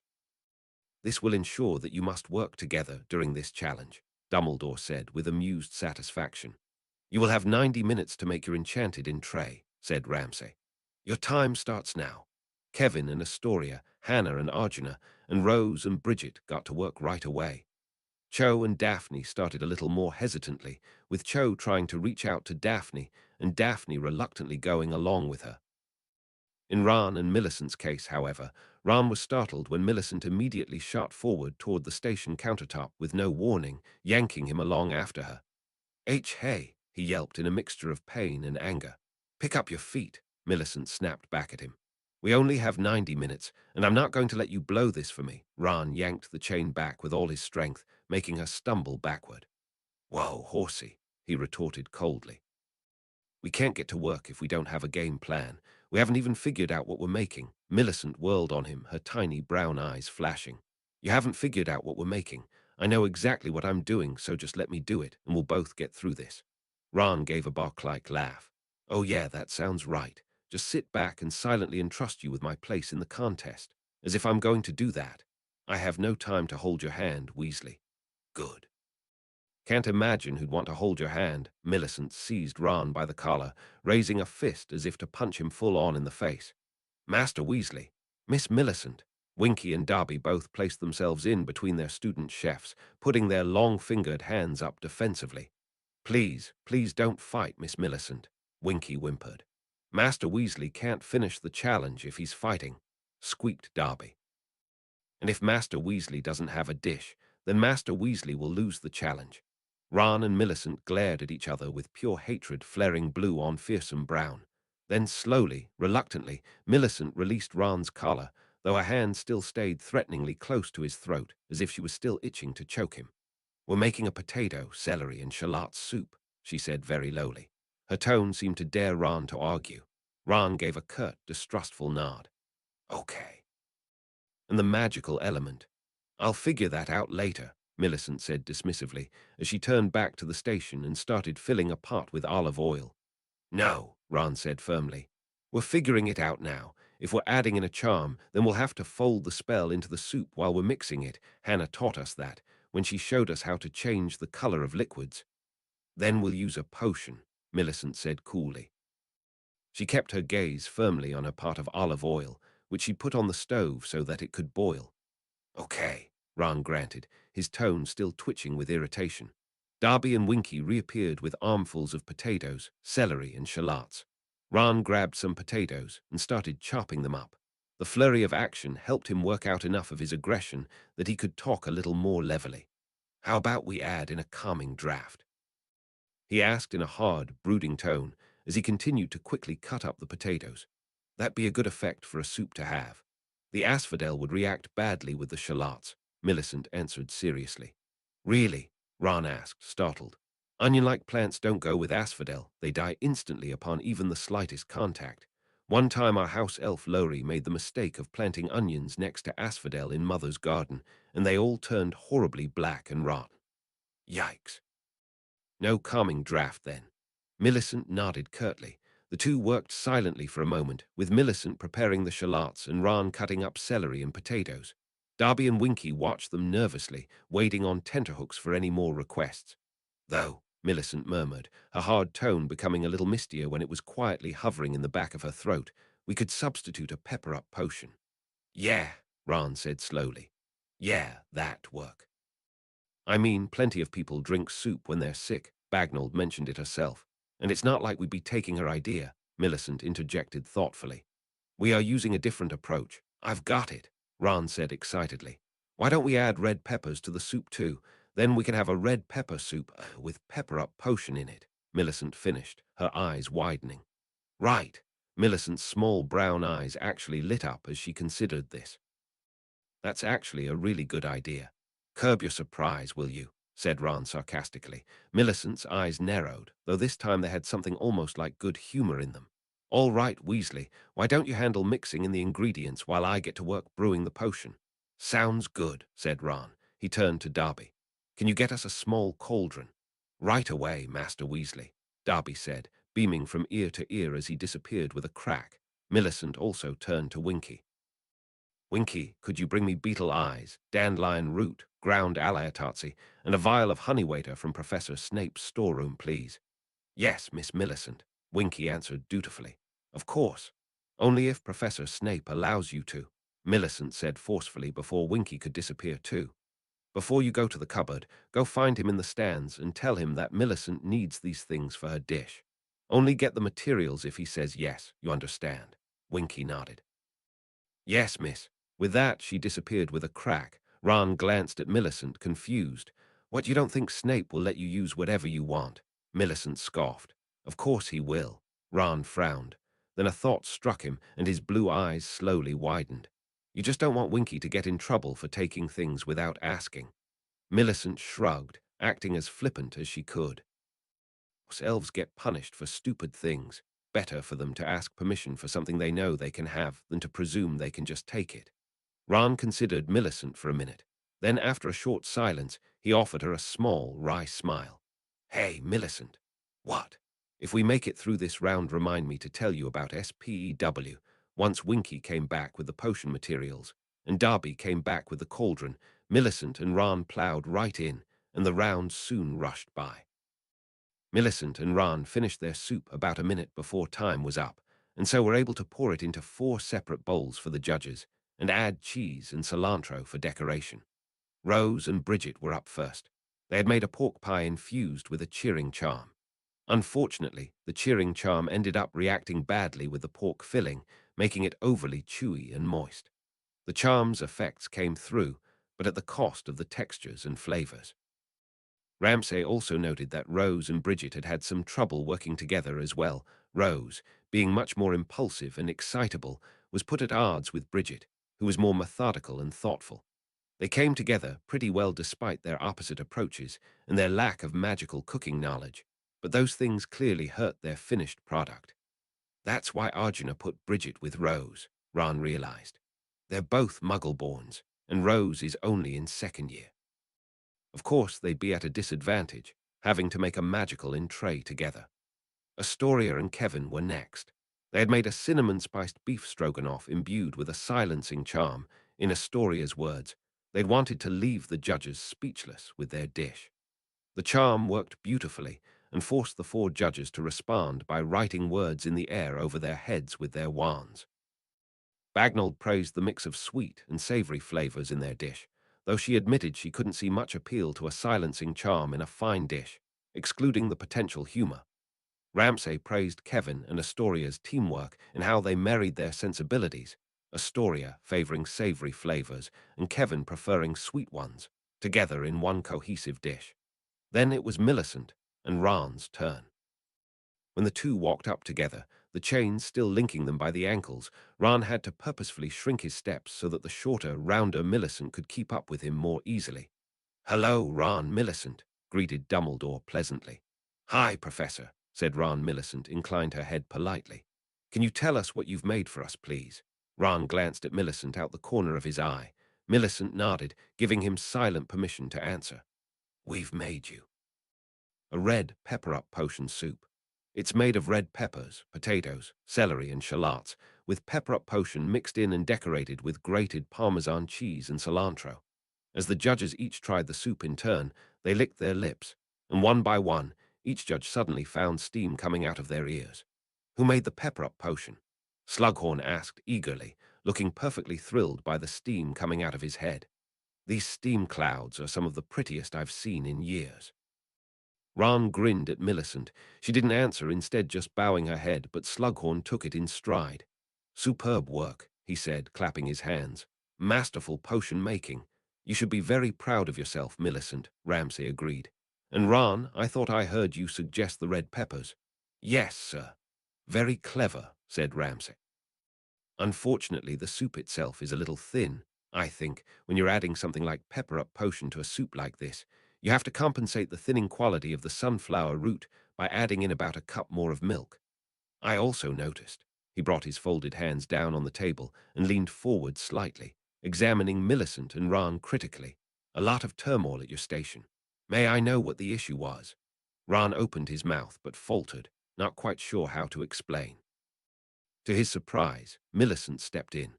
I've always cooked on my own. I've always done my own thing my own way, and I didn't really want any help. That's not a beneficial attitude, whether you're a chef or not, Ramsay stated seriously. While I often like cooking my own recipes in my own way, I have cooked more than long enough to know how valuable an extra set of hands and an extra brain can be in the kitchen, and the same goes for everything else. Independence is good, but isolation is not. Millicent did not verbally reply, though Ron noticed, despite the feigned indifference on her face, how misty her brown eyes looked. She was definitely thinking, even if she didn't know what to say. I probably wasn't helping much either, Ron interjected. I was sort of raring for a fight at the start, even though it was stupid. Millicent glanced at Ron out the corner of her eye, her expression unreadable. Bagnold smiled slightly. It's good that you are aware of your own shortcomings, Bagnold said kindly. And of course, you two did pull together in the end. That is really what matters. Well done. Thank you, Ron and Millicent murmured in broken unison. They headed back to their station, the chains around their ankles disappearing as they went. You didn't have to say those things, Millicent said under her breath. No, Ron said casually. But I wanted to. Why? I didn't like the thought of you getting all the blame, I guess. So you did it to make yourself feel better? Asked Millicent. I wouldn't say that, Ron mumbled, frowning reproachfully at her. Are you really that upset that I tried to be nice for a change? No, Millicent answered coolly. Her brown eyes actually softened slightly despite the lack of the smile on her face. I can see why you and Bridget get along, though she also has that inclination to be nice to people who have shown her no kindness whatsoever. Ron smirked slightly. Well, it's a little easier when you find out those people are decent enough, under all their stupid play acting. I believe the word you're looking for is bullshit, Millicent said darkly, though her eyes twinkled with something like amusement. Once the judges were finished looking over the dishes, they discussed the results. It took them a little longer than usual. It seemed Ramsay was in disagreement with the other three about something. When the four faced the crowd, Ramsay still didn't look that happy. Well done, chefs, said Bagnold, smiling warmly around at the stands. The camera of the Daily Prophet reporter flashed a few times on her, yet she didn't flinch once. All of you have performed admirably, but today one team stood above the rest. That team is Arjuna and Hannah. Arjuna again, grumbled Ginny, as the Ravenclaws and Hufflepuffs both cheered. I'm really getting sick of her. I told you she was good, Luna said dreamily. There's no sense in getting mad about someone being good in the field she's competing in. Your roast chicken with coconut chutney was a delicious meeting of the minds, said Slughorn warmly. Your elixir to induce euphoria complemented your food beautifully, and your chutney in particular looked like something out of a professional cookbook. That's because it probably is, Millicent muttered under her breath. Ron turned to her. Ha! I know that dish. Ramsay put his own variation of coconut chutney in one of his cookbooks. I bet Arjuna used that exact recipe. Ron looked from Arjuna to Ramsay. No, that doesn't make sense. I mean, Ramsay couldn't be that cross if Arjuna used his recipe right. He could be if he thinks she didn't put in as much thought into her dish as the rest of us did, Millicent said lowly. It's like he said in potions class, textbooks are a crutch for real hard work. Ran's eyes again drifted from Arjuna to Ramsay. Ramsay caught Ran's eye, and his irritated expression cleared up at once, fading away into a small smile. Ran smiled back awkwardly. I wonder if he'd wanted to vote for Millicent and me, he thought. Though I guess he might have liked Astoria and Kevin, too. The other team's safe this week, said Slughorn, are Astoria and Kevin and Ron and Millicent. All four chefs exhaled in immense relief. That leaves, said Dumbledore, Daphne, Cho, Bridget, and Rose. Please step forward. All four girls broke apart from the others, leaving their stations and coming up to the front. Rose was the worst off of the four. She'd started shaking. Cho had gone very white. The two Slytherins, however, remained stoic. Daphne and Cho. Your chocolate souffle mixed with a beauty spell had conflicting flavors and a spell that was only mixed partway through. Your teamwork was also lacking, with one relinquishing the reins almost instantly to the other and constructive criticism giving way to bitterness. Bridget and Rose. Your pork pie infused with a cheering charm, although magically effective, was runny and chewy to the point of being unappetizing. Your inexperience in cooking with magic was a great hindrance, as were your opposite styles in the kitchen. Ron looked around at the student chefs facing elimination, feeling terrible. He didn't want any of them to be cut. All of them deserved to stay. Dumbledore looked around at all four girls solemnly. The chefs who will be leaving the competition today are. The students in the stands all held their breath. Rose started to tremble. Cho and Daphne. Rose collapsed onto her knees in utter relief. Cho closed her eyes and bowed her head, hiding her face in her hands. Bridget immediately turned to Daphne, who had barely reacted to the announcement, and wrapped an arm around her. Daphne tilted her head down so that her long brown hair fell into her eyes, and no one could see her expression. Ravenclaw, Slytherin, said Dumbledore. Please applaud your student chefs. A polite round of applause made its way through the stands. Arjuna clapped quietly. Hannah, Kevin, and Astoria tried to clap along too, but they clearly were not comforted at all by the gesture. His heart swelling with empathy and sorrow, Ron strode forward, leaving Millicent behind at their station. He walked right over to Cho and brought a hand onto her shoulder. Cho looked up just in time for him to give her a big hug. I'm really sorry, he told her quietly. Cho's eyes filled up with tears, and to the surprise of all the Ravenclaws in the stands, she brought her arms around Ron's neck and hugged him back. I won't stop fighting, she said lowly. I will get it put up one day somehow. Ron pulled away, offering her a small smile. I'm glad. He then turned to Daphne, who'd looked up in some surprise when he'd hugged Cho. You probably don't want a hug too, Ron surmised good-naturedly. No, said Daphne, but through the small traces of tears in her eyes she was smiling. Chapter 27, Sherbet Lemons. Chapter text, after the second round, the rivalry between Ravenclaw and Gryffindor became a little more intense. Harry was reminded of his time during the Triwizard Tournament when he noticed people wearing buttons saying, Weasley is our king, or Arjuna and Astoria are our aces, in the hallways. With Astoria's success in the last round, all of the Ravenclaws had gathered around to support her just as much as they had Arjuna, but Astoria was not particularly enthused. The day after the second round, Ron noticed Astoria throwing one of the Arjuna and Astoria buttons in the trash with a look of great bitterness stamped on her face. Unfortunately, Ron had been unable to catch her before she dashed down the hall toward the Charms classroom. On Monday morning, Astoria's feelings on Ravenclaw's shift in approval came to full light when she and Arjuna got into a big argument in the Great Hall. It had all started when a first-year Ravenclaw boy asked Arjuna and Astoria for their autographs. Arjuna indulged the starstruck boy, but Astoria dismissed him. I have no interest in being anyone's celebrity, she told the boy lowly. Now run along. The boy, looking quite hurt, slunk off toward the other end of the Ravenclaw table, his head down. Arjuna frowned at Astoria. Story, you should be just given it to him. It's not a big deal. He only wanted my autograph because I did well in the last round, Astoria replied coldly. He wanted your autograph because he supports you, Arjuna corrected. Because I did well in the last round. Who supported me after the first round, huh? No one. I supported you, Arjuna said quietly. Astoria's face stayed blank, but her light blue eyes flashed. Oh, really? Yes, really, Arjuna shot back, flabbergasted by Astoria's tone. I've always wanted you to do well. I was really glad that they kept you. I mean, honestly, you were the only one who really deserved to stay. Deserved to stay. Astoria cut her off harshly. What do you know about deserving to stay? Astoria's voice had risen enough that people were starting to listen in. Cho had wanted to build a monument for Cedric, Astoria snapped. She told me after the round that she was going to use the prize money to pay for it. Bridget is trying to help her mother's restaurant. And I'm trying to get out of my parents' house before it's too late. Story, Arjuna started, but Astoria cut her off. What do you have to fight for? All you want in this competition is to win. You don't know anything about who deserves to win. Arjuna's mouth had fallen open as she listened to Astoria rattle on. By the time Astoria was done, her eyes had narrowed sharply. This is a contest, Astoria, she retorted. By now, everyone had quieted down to listen. This isn't some morality play where the noblest motivation wins. It's about talent, and I've loved cooking since I was a kid. You know how excited I was when I heard Professor Ramsay was going to teach us. It's no skin off your nose if you lose, Astoria shot back.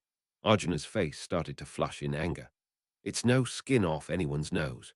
Who says Cho can't still get that statue built without the prize money, or Bridget can't help her mother, or you can't get your apartment?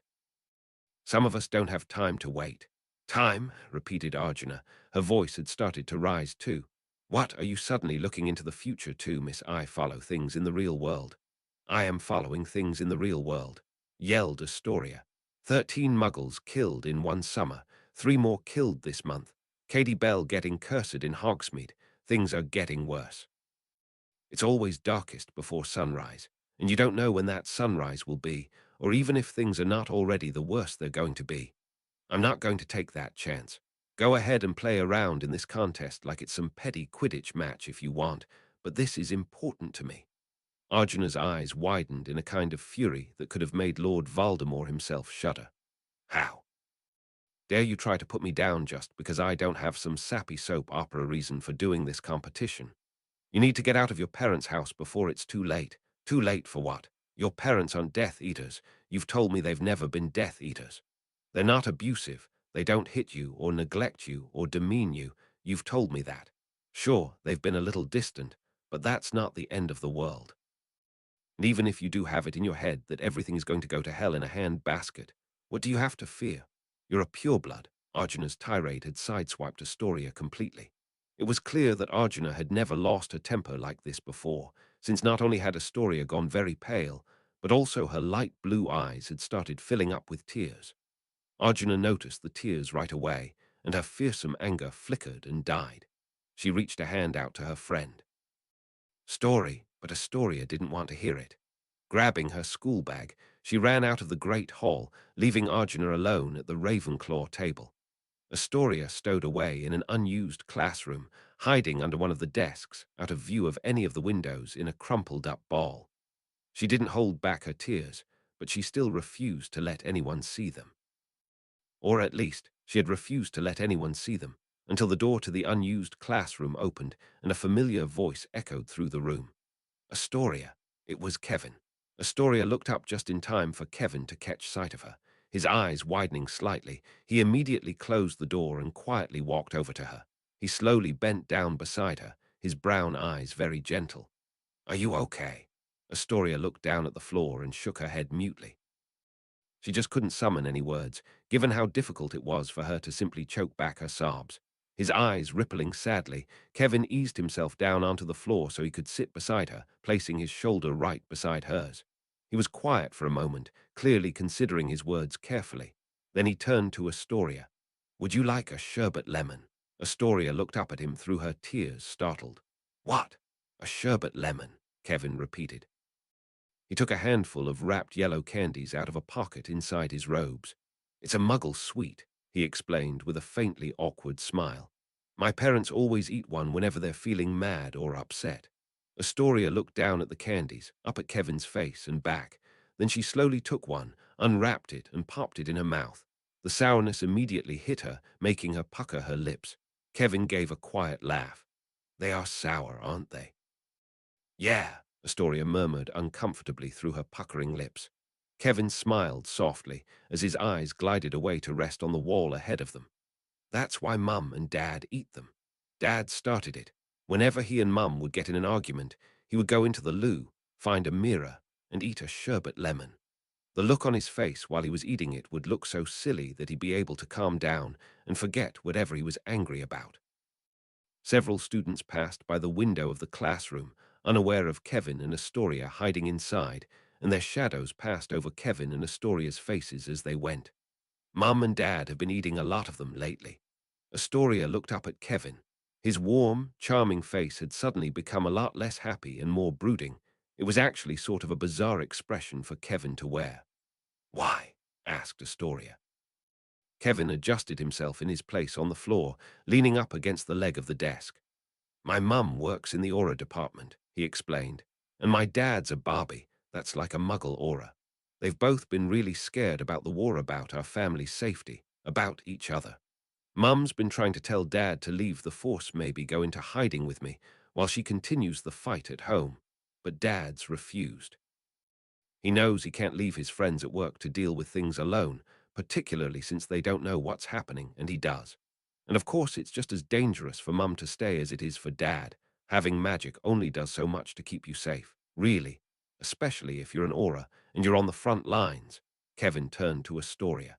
His lips were tugged up in a weak smile, even though his eyes were rippling sadly. "That's why I entered the contest, see? I've been writing to Mum and Dad about it, telling them about all the great things I've learned and the new friends I've made, so that they can focus on something good, around all the bad they've got to deal with at home. It's not much, but it's all I can do." Astoria instantly felt guilty. She'd gone on about how her motivation had been so much better than Arjuna, who simply wanted to win the contest because she loved cooking. By those standards, Kevin's motivation wouldn't have been as important either. But it clearly meant a lot to him, all the same. Astoria wasn't quite sure how to express these feelings, but judging by the soft look on Kevin's face, she almost felt like she didn't have to. Kevin leaned his shoulder up against Astoria's and offered her another sherbet lemon. "Here, let's have one more each, and then we can head out, eh?" Astoria attempted a weak smile of her own, and with a small nod she took another piece of candy. She and Kevin both ate their pieces and giggled amongst themselves at the silly, puckered looks on each other's faces, before Kevin helped Astoria to her feet and they headed out of the room together. Astoria headed up to the Ravenclaw common room, ignoring the side glances and whispers of the people in the halls on the way. When she reached it, she found who she was looking for in their dorm, sitting on her bed with her crystal ball in her lap. At the sight of Astoria, Arjuna bolted up, barely catching her crystal ball before it fell to the floor and shattered. Her hands clutched at the ball in her hands as she turned to Astoria, her black eyes rippling pitifully. "Astoria, Astoria didn't give her the chance to finish. She descended upon her friend with a swoop, wrapping both of her arms around her neck and hugging her tightly. "I'm really sorry," she mumbled under her breath. Arjuna's eyes rippled with upset too as she put the crystal ball down on the bed and clung to Astoria in return. "No, I'm sorry. I wasn't thinking about your feelings or what you thought about the others. I know you've gotten around to liking most of them after they helped you out in the kitchen. But you were right," Astoria dissented. "My reasoning isn't more important than yours or anyone else's." Arjuna pulled away, her lips tugged up in a soft smile. "I'd always had it in my head," she confessed, "that we'd make it all the way to the end together, the two of us. I dreamed that we'd push each other to our limit, doing everything we could to win, and that Ravenclaw house would be able to celebrate having the two best student chefs in the world. And in the end it wouldn't matter who won, because we would have worked our very hardest, and we would have supported each other regardless." Astoria smiled, touched by the emotion in Arjuna's voice. Arjuna gave a soft laugh under her breath. "I know that doesn't sound like much. I think it's wonderful," Astoria said softly. She put her school bag down on her bed, removing the 2 cookbooks she'd checked out of the library the previous day. "Would you like to go over some recipes this afternoon?" "Sure," said Arjuna. "Are you planning on going down to the kitchens again tonight?" "Yeah, do you want to come?" "Nah," Arjuna shook her head lightly. "I think I'm okay." "They're really very nice," Astoria said encouragingly. "Sure, Ron's a bit rough around the edges, but he still taught Daphne and me how to make a shepherd's pie." "That was very nice of him," Arjuna agreed. "But really, I'll be all right. I wrote to Mama and Papa, and they were able to send me a whole bunch of new recipes. I can't wait to use them." Despite her faint disappointment, Astoria let it slide. Arjuna had always been a rather independent person, just like she was. It often took a lot to make her ask for help. Okay, if you say so. Arjuna picked up one of Astoria's cookbooks and opened it so that they could read the recipes together. Here, let's start with chicken tikka masala. Just let me know when you're ready to turn the page. Chapter 28, Mandrake Leaves. Chapter text potions class. That Monday afternoon went pretty well. Ramsay praised Harry for his Wiggenweld potion, which Harry once again got some help with, thanks to the half-blood prince.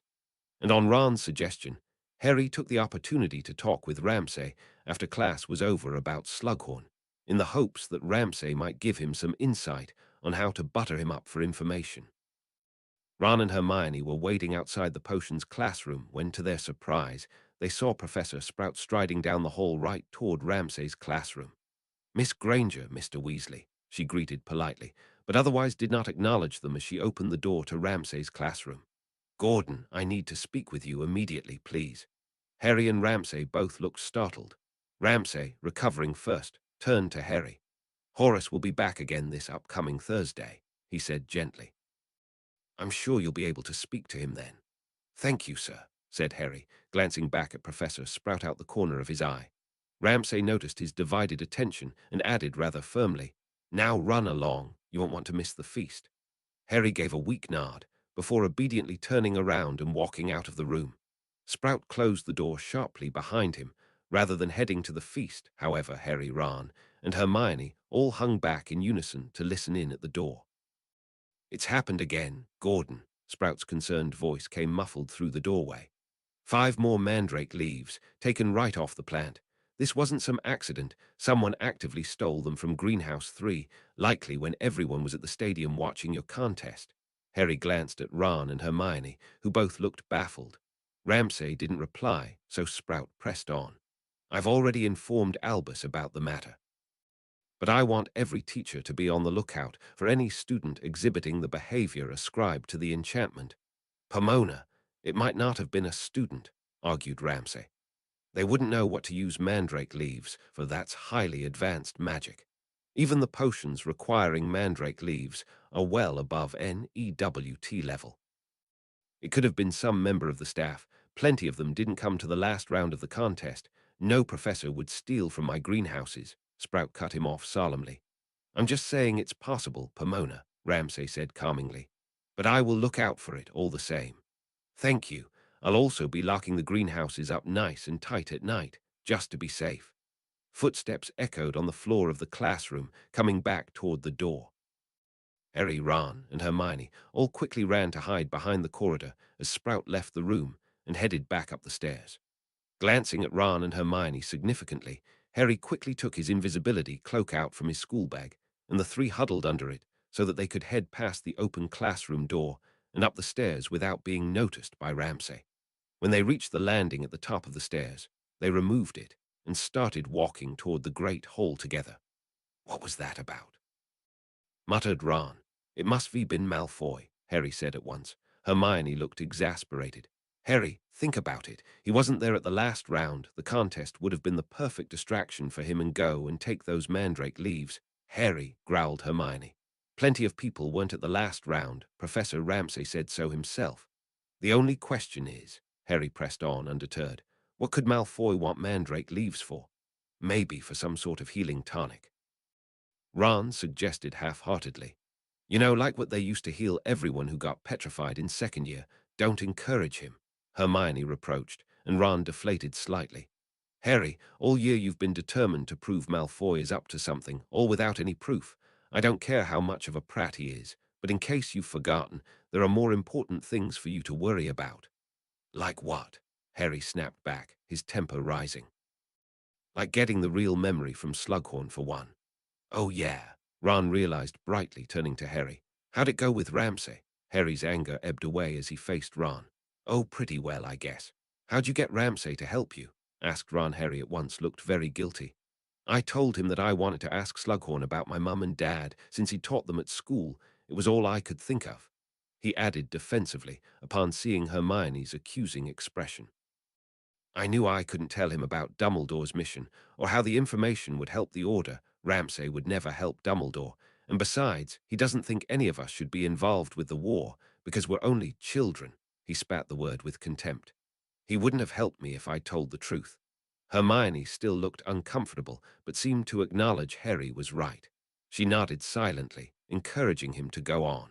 Anyway, I'd said I'd tried approaching Slughorn last week, and I ended up accidentally offending him somehow. Ramsay suggested I write to Slughorn, or that he could write a letter for me, but I told him I really wanted to have the conversation in person, one-on-one. Ramsay said that Slughorn really liked my mother at school, so it'd probably be easy to get him to talk about her. He said Slughorn's proud, but he's also a bit sentimental, like he didn't prop students up just to elevate himself, but also because he's very fond of them and so sees their success as his greatest achievement. So maybe you could use Slughorn's fondness for your mother as a way to get him to open up to you, Hermione said thoughtfully. Right. Ron smiled in satisfaction. So it all worked out. Come on, let's go grab some dinner. I'm starving. The feast was as delicious as ever. Ron was delighted by the number of people who'd stopped to congratulate him on his work in the last round and wish him luck for the next one. It felt like he would never be pale and freckly again, given how steadily the happy blush conquered his face and ears. Keep it up, and you'll be pinker than a Valentine's Day card, Harry said amusedly. Oh, piss off, mumbled Ron through his big grin.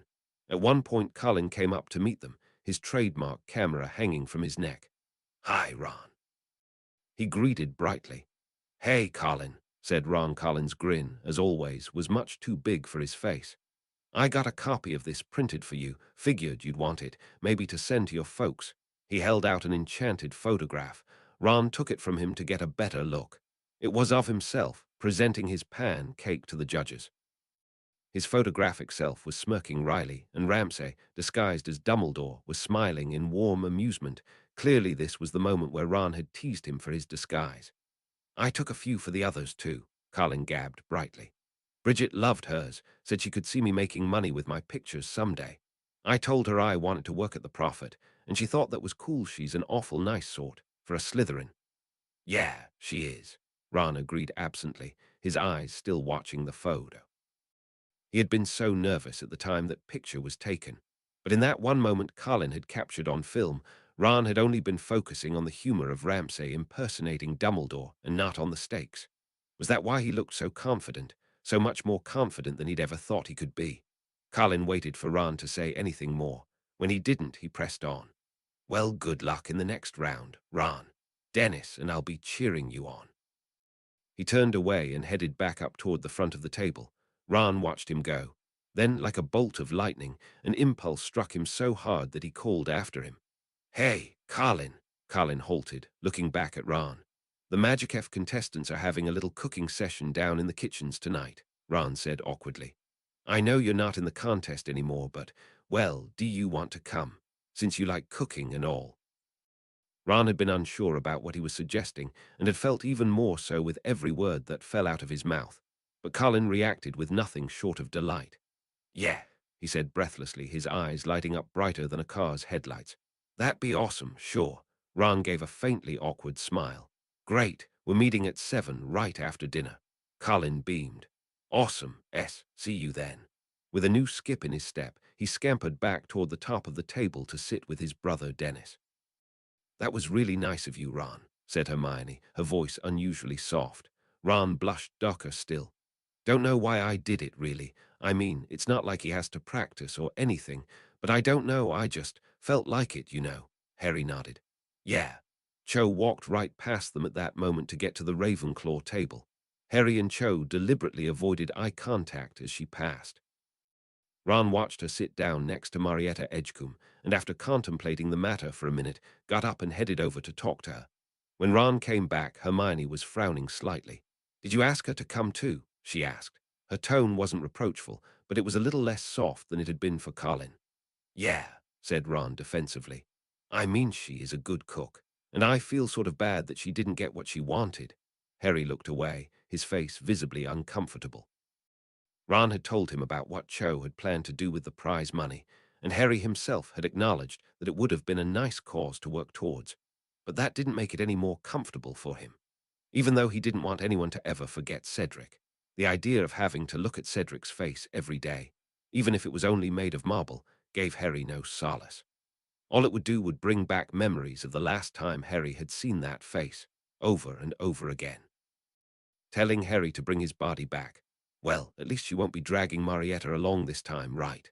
Hermione asked coolly. Ron frowned a bit reproachfully, but said nothing except, no, she won't. He glanced over at the Slytherin table, his blue eyes running along it until they found Daphne, sitting across from Pansy Parkinson, but not engaging in conversation. Although her posture was proud, and her dark hair was as beautifully pinned up as ever, her eyes looked a little red, as if she'd been crying. Ron's mouth twisted into a frown as he returned to eating his steak and kidney pudding. I can't just walk over, he thought to himself dryly. Imagine how badly Daphne would take it if I just bounded up to the Slytherin table and invited her with her whole house listening in. She'd properly murder me on the spot. He frowned around a mouthful of pudding. If only he'd thought up this idea earlier, then he might actually have had time to ask Daphne when no one else was around. After dinner, he bid Harry and Hermione goodbye. Before doing so, he pulled Harry aside briefly. Hey, maybe lay off on the Malfoy stuff around Hermione, he whispered to him. I mean, I know you think he's up to something, and I know there's been a lot of dodgy stuff going on, but you know how she is. She believes in what she can see, nothing else. Harry frowned deeply. But if Malfoy does have some nasty plan in the works, then I'm sure he'll get caught in it, Ron said soothingly. Malfoy's not that smart, remember. This was the idiot who once dressed up as a Dementor to try to sabotage you during a Quidditch match. Despite his misgivings, Harry couldn't help but crack a small smile. Ron patted his shoulder. He'll slip up, you wait and see. In the meantime, try to relax a little. Harry wasn't entirely comforted, but he attempted his best smile. Ron smiled back much more assuredly before turning and heading toward the kitchens. As Ron walked off, Colin Creevey dashed after him in an attempt to catch up. Hey, Ron, wait for me. Ron slowed down just enough so that Colin would walk alongside him, and the two walked down the stairs toward the kitchens and out of sight. The two boys walked side by side, Colin chattering away the entire time. Ron tuned him out during much of their one-sided conversation, nodding politely and saying, and yeah, whenever Colin would stop to take a breath. And the way Arjuna chops things up with magic, wow, I could never be that fast with just a knife. Dad showed me how to dice things. He used to cook a lot at his old job, back when he worked at Tom's Diner.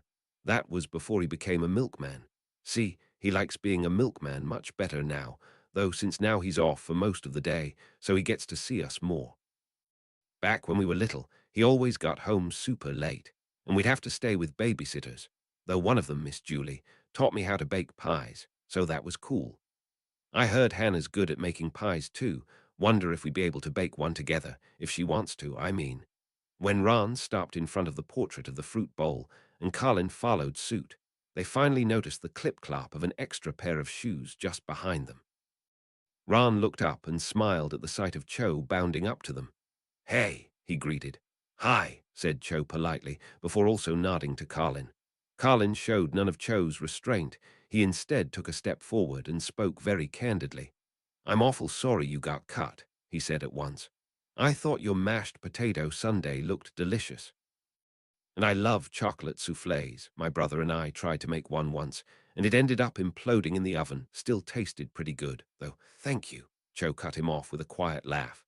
Ron took the opportunity to tickle the pair. The painted fruit giggled, and the painting swung open, allowing Ron to step inside. Standing around the kitchen once again were Bridget, Hannah, Rose, Kevin, and Astoria, and they all brightened up at the sight of him. Hey, Ron, greeted Bridget. She and Ron exchanged a high five that solidified into a sort of static, masculine handshake in midair. Ron then turned to Astoria, looking concerned. Are you okay? He asked. I heard about your argument with R. Everything's okay, Astoria cut him off calmly. Arjuna and I talked things over, it's all forgotten. Ron frowned uncomfortably. Well, that's good. Colin and Cho entered behind him at that moment, so Ron gave a half-hearted gesture toward them. Hope you don't mind, but I brought some friends, he said bashfully, as Colin waved cheerfully at everyone. Bridget smirked. Hope you don't mind, but I invited one too. She nodded over her shoulder to the last person in the corner, who put down the pie she was making with Winky the house elf, and glanced over her shoulder at the others. Millicent, Ron greeted with a wry smile. Weasley, Millicent responded, inclining her head in a short nod. I thought you always liked to do things your way. A ghostly smirk kissed the corners of Millicent's lips. I do, she answered evenly, but I'm smart enough to know when things need to change. Ron grinned. I wanted to invite Daphne too, he admitted to Bridget regretfully, but I didn't think of inviting anyone until dinner time, and, well, I figured Daphne wouldn't like me blaring out an invitation for everyone to hear. She wouldn't, Astoria agreed coolly before Bridget could reply. Bridget frowned, bringing a fist up to rest on her chin thoughtfully. Well, if we are inviting old friends to this little party, I suppose a late invitation's better than nothing. She glanced at Millicent significantly. The heavy-set Slytherin girl turned to Winky. Winky, could you please deliver a private message to Daphne Greengrass inviting her to cook down in the kitchens tonight? She asked lowly. Of course, Miss Millicent, Winky said brightly. Invite Owen Caldwell too, Kevin added firmly. He'll be in the third-year Hufflepuff boys' dorms. Yes, sir, squeaked Winky, and with a crack she disappeared. Chapter 29, Round 3, Preheat. Chapter text that Tuesday morning Ron woke up in an amazingly good mood. It was dampened somewhat, however, when he found Harry already awake, and before Ron could tell him anything of what had happened the previous night, Harry had started into a long tirade. I realized something last night, he explained. Ron noted the dark circles under his friend's eyes. Malfoy never talks anymore. Someone can ask him a direct question, and he'll either completely ignore them or just shake his head. Last night, as Hermione and I were heading off to bed, we ran into Pansy and Malfoy having a row, and I swear, Malfoy refused to say anything to her, even when she was screaming and trying to provoke him. I mean, this is Malfoy. Normally he never shuts up, and yet he didn't say one word to fight back. Weird, right? Right, Ron granted, though he was a bit put out that they were discussing this again. I couldn't follow him because he disappeared into a crowd of first years, Harry continued. So I watched him on the Marauders map last night, and he was sneaking around hours after curfew. He sneaked into the astronomy tower at one point and was up there for almost 30 whole minutes. But there's something else. At one point he went down an abandoned hallway and then suddenly disappeared from the map altogether. Really? Said Ron, his eyebrows coming together in confusion. Yeah, said Harry, infinitely more fascinated in the subject than Ron was and clearly not realizing it. He was gone for almost 20 minutes before reappearing again in the same place. Ron frowned. Maybe it's a glitch in the map. The Marauders map never lies, Harry said insistently, his face deep in thought now. The only question is, where is he disappearing to? Beats me, Ron said dismissively, as he tried to steer the conversation back where he wanted.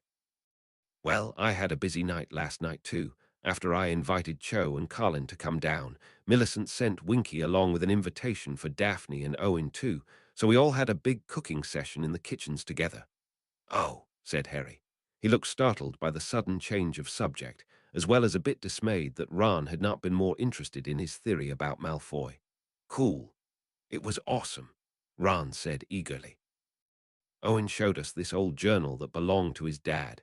He was in the Muggle Navy, see, where he wrote down all these old recipes he'd collected from out of the country. We baked a loaf of fresh Hawaiian sweet bread. And bloody hell, Harry, it was brilliant. I asked Owen to let me copy the recipe so I could send it to Mum. I think it'll be perfect with Christmas dinner next year. Sounds fun, Harry said half-heartedly. Ron could sense Harry's disinterest, and his smile faltered slightly. It seemed Harry wasn't any more interested in hearing about his cooking session than Ron had been about Malfoy, rather than bring attention to this, though Ron decided to simply drop the conversation. I guess we better get dressed. Yeah, Harry agreed, his tone similarly low and uncomfortable. The two boys headed downstairs and headed down to breakfast, trying to put their uncomfortable morning behind them.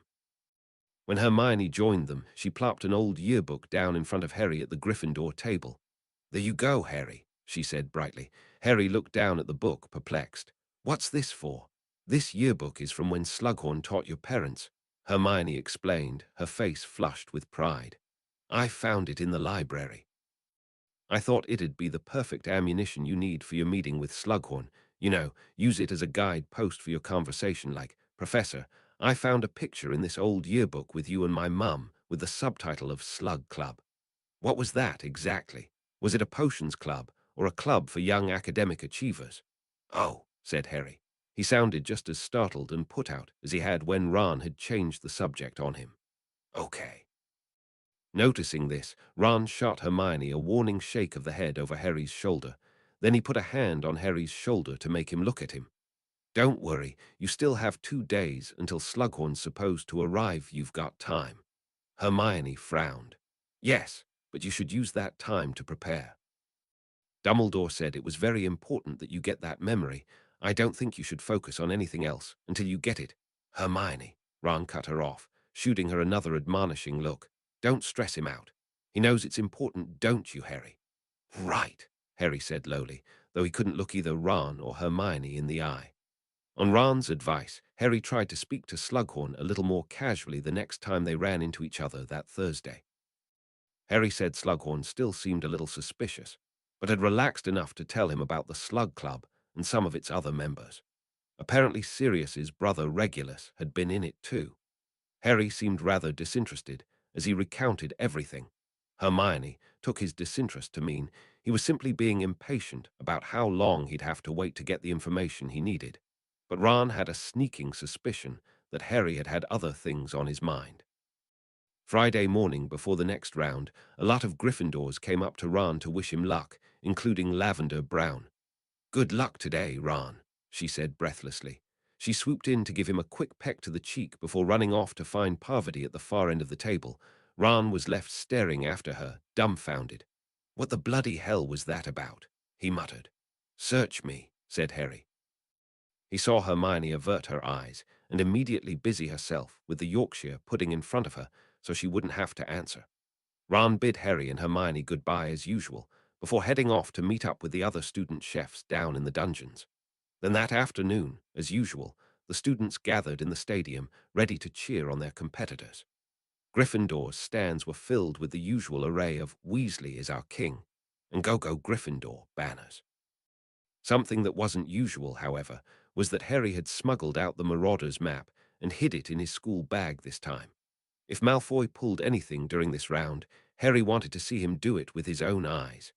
The judges came out one by one, leading their house's student chefs onto the field as the crowd went wild. Ron looks excited, Hermione murmured proudly. Said Harry, as he tried to angle his bag on the ground by his feet in just such a way that he could glance down and look at the map without having to take it out. Welcome, one and all, to round 3 of Magic F Junior, Slughorn announced brightly. In this round, our chefs will face a particularly difficult challenge in this opening preheat. Dumbledore's light blue eyes swept over the competitors. In this contest, some of you have settled comfortably into your own little niche, becoming, shall we say, a large fish in a small pond. Today, however, you will have to stretch yourselves by preparing a certain fish for us. He wordlessly levitated a box-shaped object hidden underneath a purple velvet sheet into the air, hovering just over the judges' heads. Raising his uninjured hand, Dumbledore then swept the sheet off to reveal a large fish tank holding a bizarre-looking, ball-like fish with 2 feeble, spindly legs. The Plimpy, said Bagnold with a wide, charismatic smile. A common water pest, which is best known for nibbling on the toes of unsuspecting swimmers, and also, to any good chef, a delicious meal when cooked correctly. Ramsay summoned a long table over to him, which had a dead Plimpy already set up on a cutting board.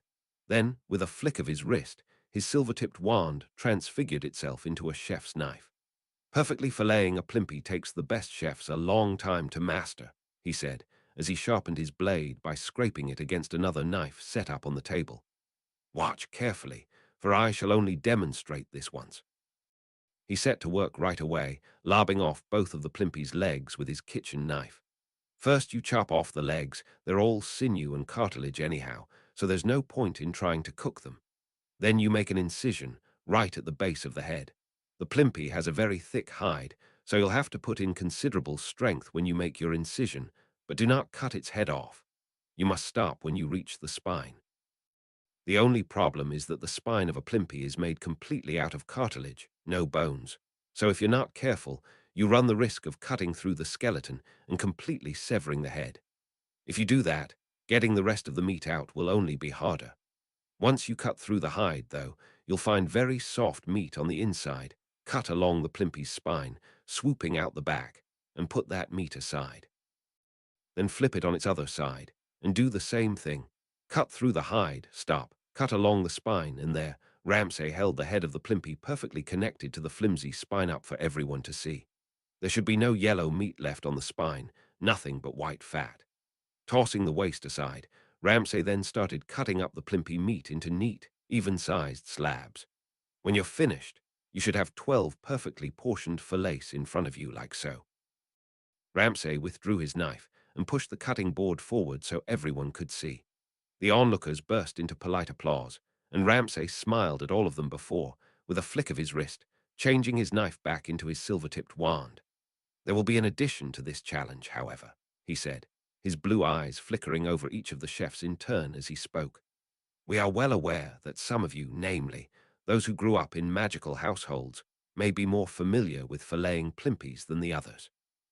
To try to balance out this discrepancy, we've decided that in this preheat round, you may only use your knives, no magic. The crowd started to chatter anxiously. Millicent, Astoria, and Hannah suddenly looked very nervous, but no one looked more horrified than Arjuna, whose expression resembled a deer in the headlights. You will have to make us 12 perfectly sized plimpy fillets as fast as you can, said Dumbledore. You will then be given 2 scores, one based on your speed and the other based on the quality of the fillets themselves. Your time starts now. As the round started, the student chefs dashed to their stations, grabbing their knives and preparing the plimpies set up on their counters. Hermione watched through her omnioculars, studying each of the competitors in turn. Rose is sort of sawing through the hide, since she's not that strong. Millicent Bulstrode chopped the head off. Now she'll have to play catch-up. Wow, Arjuna's barely gotten through the hide at all. Ginny looked up at Harry, ready to say something, but instead of looking down at the field, he seemed to be preoccupied with his bag. Harry, Ginny said sternly. Harry's head shot up abruptly.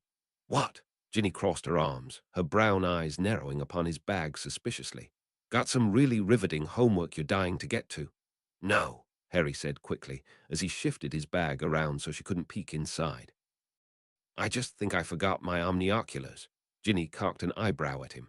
Luna, who was sitting on her other side, gave Harry a dreamily pleasant smile. Here you go, Harry, she said, and she put her own pair in his hand. You can use mine. Harry's cheeks darkened in a blush. Thanks, he mumbled half-heartedly. The Slytherin stands abruptly burst into applause. Bridget had just finished cutting up her fillets, and a smoky gold number 1 appeared over her head. A few minutes later, the Hufflepuff stands applauded Rose, and then the Gryffindor stands started roaring when Ron finished. Hannah, Astoria, Millicent, Kevin, and Arjuna followed. In just under 30 minutes, all of the chefs had completed their preheat task. The judges then went around one by one, judging the fillets. Once they deliberated, they addressed both the crowd and the chefs. After much deliberation, said Bagnold, our ranking for fillet quality in this round goes thusly: at number 8, Millicent Bulstrode; number 7, Kevin Whitby; number 6, Rose Zeller; number 5, Arjuna Balaji; number 4, Ron Weasley; number 3, Bridget Jahim; number 2, Astoria Greengrass; and finally number 1, Hannah Abbott. Hufflepuff stands burst into applause. Hannah hugged herself gleefully, as if she was trying desperately to hold in her excitement. Bridget and Ron exchanged grins. Arjuna, on the other hand, looked close to tears. These new numbers appeared in smoky silver next to the gold ones over each student chef. These 2 little numbers will make a big difference in the next round, said Slughorn with a roguish wink. So, student chefs, take a short break while your elves clean up your stations and prepare them for your elimination challenge. Which 2 chefs will end their journey with us tonight, I wonder. Chapter 30, Round 3, Elimination. Chapter text in this elimination challenge, Ramsay announced. You'll be tackling a British chef's worst nightmare. He levitated several pastries and enchanted them to dance over the chefs' heads, wafting their savory smell into the air. Hand-raised meat pies. Meat pies on their own are nothing too difficult, said Bagnold.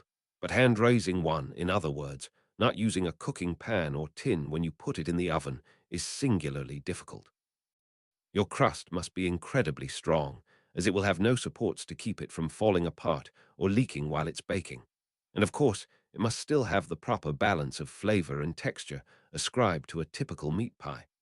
We have randomly selected 8 different types of meat for you, which are written on cards left at your stations," said Slughorn. "You will then have to make us a hand-raised meat pie made with the ingredient on your card, once again, without the use of magic." This statement alone upset both the crowd and the student chefs, but Slughorn wasn't finished. "You will not, however, all start at the same time," he said with a wry smile. "Remember those little numbers we gave you?" He indicated the gold and silver smoke numbers still wafting over each station with his wand. In an instant, the numbers melded together, and with a puff of smoke, transformed into new white numbers above each station. Bridget's 1 and 3 became 4, Arjuna's numbers became 13, Rose's became 8, Hannah's became 5, Millicent's and Kevin's became 14, and Ron and Astoria's became 7. Your total scores from the last round will determine the order in which each student will be allowed to start their pie, Slughorn explained. "We'll give additional preparation time to each student based on their totals. Bridget, having the lowest score, gets an additional 30 minutes. Hannah, being second, receives 25 minutes. Ron and Astoria 20, Rose 15, Arjuna 10, and Millicent and Kevin 5. Once all of our competitors have started, we shall then start the clock officially, and you will have 2 hours to finish your pies. Keep in mind, all of my non-chefs out there," he added, when the 8 chefs looked around at each other in dismay, "that a good meat pie requires an hour and a half to 2 hours of baking in the oven." "That gives Kevin and Millicent almost no preparation time," whispered Hermione. "Arjuna too," said Ginny with a satisfied smirk. "Look how white she is. She knows she's in trouble." The Ravenclaws holding an Arjuna and Astoria are our aces. Banner on the other side of Luna Shot Death glares at Ginny. "Bridget," Dumbledore said airily, "your time starts now." Bridget dashed over to her station, picking up the card on the counter and unfolding it. Once she'd read it, she turned to her house elf, Hardy, and while Hardy disappeared, presumably to grab her ingredients, Bridget took out a pan and put it down on the stove before fumbling around for a mixing bowl. Once Hardy came back with the right supplies, she immediately started mixing her dough together. 5 minutes later, Dumbledore called, "Hannah," and Hannah darted over to her station. Once she'd read her card, she got to work immediately, with a house elf Pilo reappearing with ingredients little by little while Hannah worked on her pie's filling. Then 5 minutes after that, Dumbledore called, "Ron, Astoria," and both chefs ran to their stations, likewise reading their cards and getting to work on their pies. It was once Ron had started and looked comfortable in what he was doing that Harry allowed his mind to wander and his eyes to dart back to his school bag. There was some movement with Malfoy's dart on the map. As Harry had suspected, he was far away from the stadium. He was skulking around outside, near the entrance to the Forbidden Forest. Harry's eyebrows furrowed.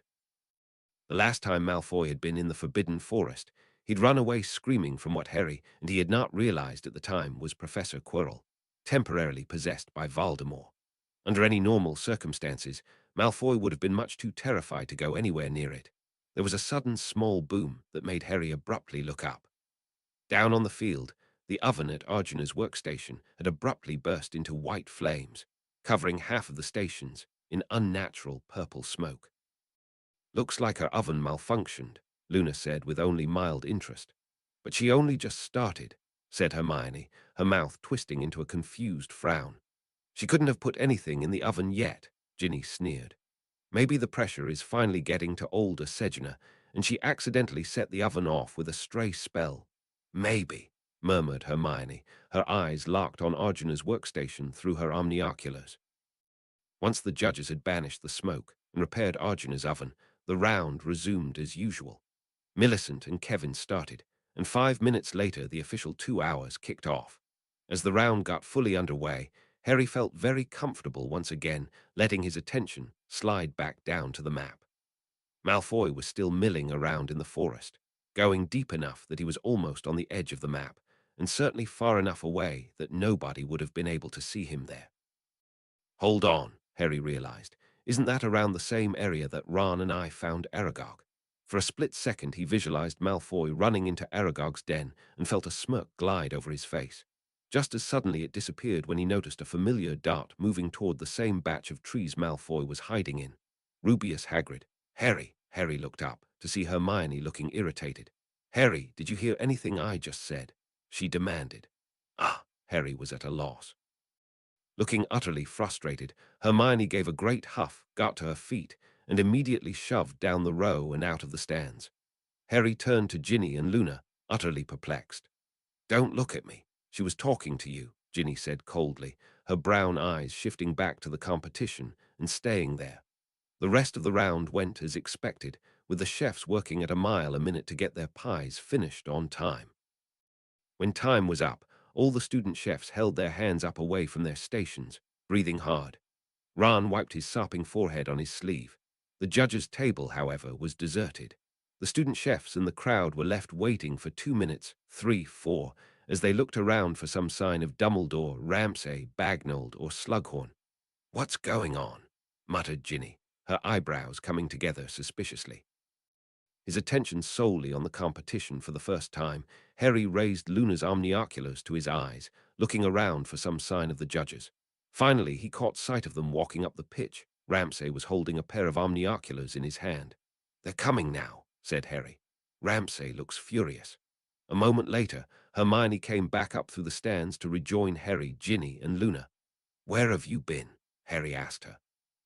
Hermione pointedly ignored him, keeping her narrowed eyes upon the judges down on the field as they faced the line of student chefs standing in front of their stations. We apologize for the delay, said Ramsay. He had his arms crossed behind his back. His voice was measured, but only so much as a crust hardening on top of boiling lava. While we were waiting to taste your meat pies, he continued stridently, we were made aware by a spectator watching the proceedings of some foul play going on at your stations. The crowd started to mumble amongst themselves. The student chefs all reacted with visible shock. Harry glanced at Hermione, startled, but she still refused to look at him. Diddy, said Ramsay, will you come here, please? The brown-eyed house elf assigned to Arjuna gave a visible start. Then, with only a slight hesitation, she obediently disappeared from Arjuna's station with a crack and reappeared in front of the judges. Diddy, Ramsay said sternly, did you purposefully damage Arjuna's oven? Diddy quaked under Ramsay's solemn gaze. She glanced back at Arjuna, who looked very dismayed, and then up at Ramsay. Diddy did not do nothing, sir, the elf squeaked hesitantly. Ramsay's eyebrows furrowed in a way that made Diddy quiver. Diddy, he said again, his voice harder still, you may not know this about me, but there are few things in this world I can stand less than being lied to. I order you to tell me the truth. Did you damage Arjuna's oven? The elf crumpled up like she'd been hit in the stomach. Diddy, didn't do nothing, sir, she repeated, her brown eyes filling up with tears. We have evidence that says otherwise, said Ramsay, his voice rising as he held up the pair of omnioculars. Now I will ask this one last time calmly, and I want a yes or no answer. Did you damage Arjuna's oven and make it spew smoke? Did not do nothing, sir. Diddy wailed as if in pain, tears streaming from her eyes. Arjuna looked visibly upset by how the elf was writhing and contorting. Her black eyes darted up to the Ravenclaw stands, to the judges, and to Diddy sobbing in a ball on the floor. Ramsay opened his mouth as if prepared to angrily confront the elf, but to everyone's surprise, Millicent stepped in. She can't give any other answer, she said loudly, her brown eyes narrowed and her tone accusatory. An elf has to follow a master or masters' direct orders. It's part of the magic inherent to their race. So she's using double negatives to fulfill your order the best she can without hurting anyone else in the process. Demanding a different answer from her only serves to put her through more pain. Everyone was left stunned. Millicent flushed, seeming both horrified and humiliated by her outburst, but retained the best posture she could. Ramsay, who was also taken aback, stared at Millicent for a moment, before looking down at the sobbing wreck of an elf plastered on the floor. Before he could say anything, though, he was interrupted again. Professor Ramsay, don't blame Diddy. Everyone turned to Arjuna. Her eyes had abruptly flooded with tears, and her hands had flown to either side of her face, as if she was trying desperately to keep her head from falling off. It was my fault, she admitted, choking as she tried desperately to restrain her tears. I asked Diddy to make that smokescreen. I read the note I had at my station, and it told me I had to use beef. I can't cook with beef. Cows are sacred in my family. We don't eat beef. Ramsay's eyes widened just slightly. SOSO, I thought I'd switch my ingredient with Millicent's, Arjuna admitted weakly. Her station was next to mine, and she'd be starting after me, so it wouldn't be like I'd be hurting her chances.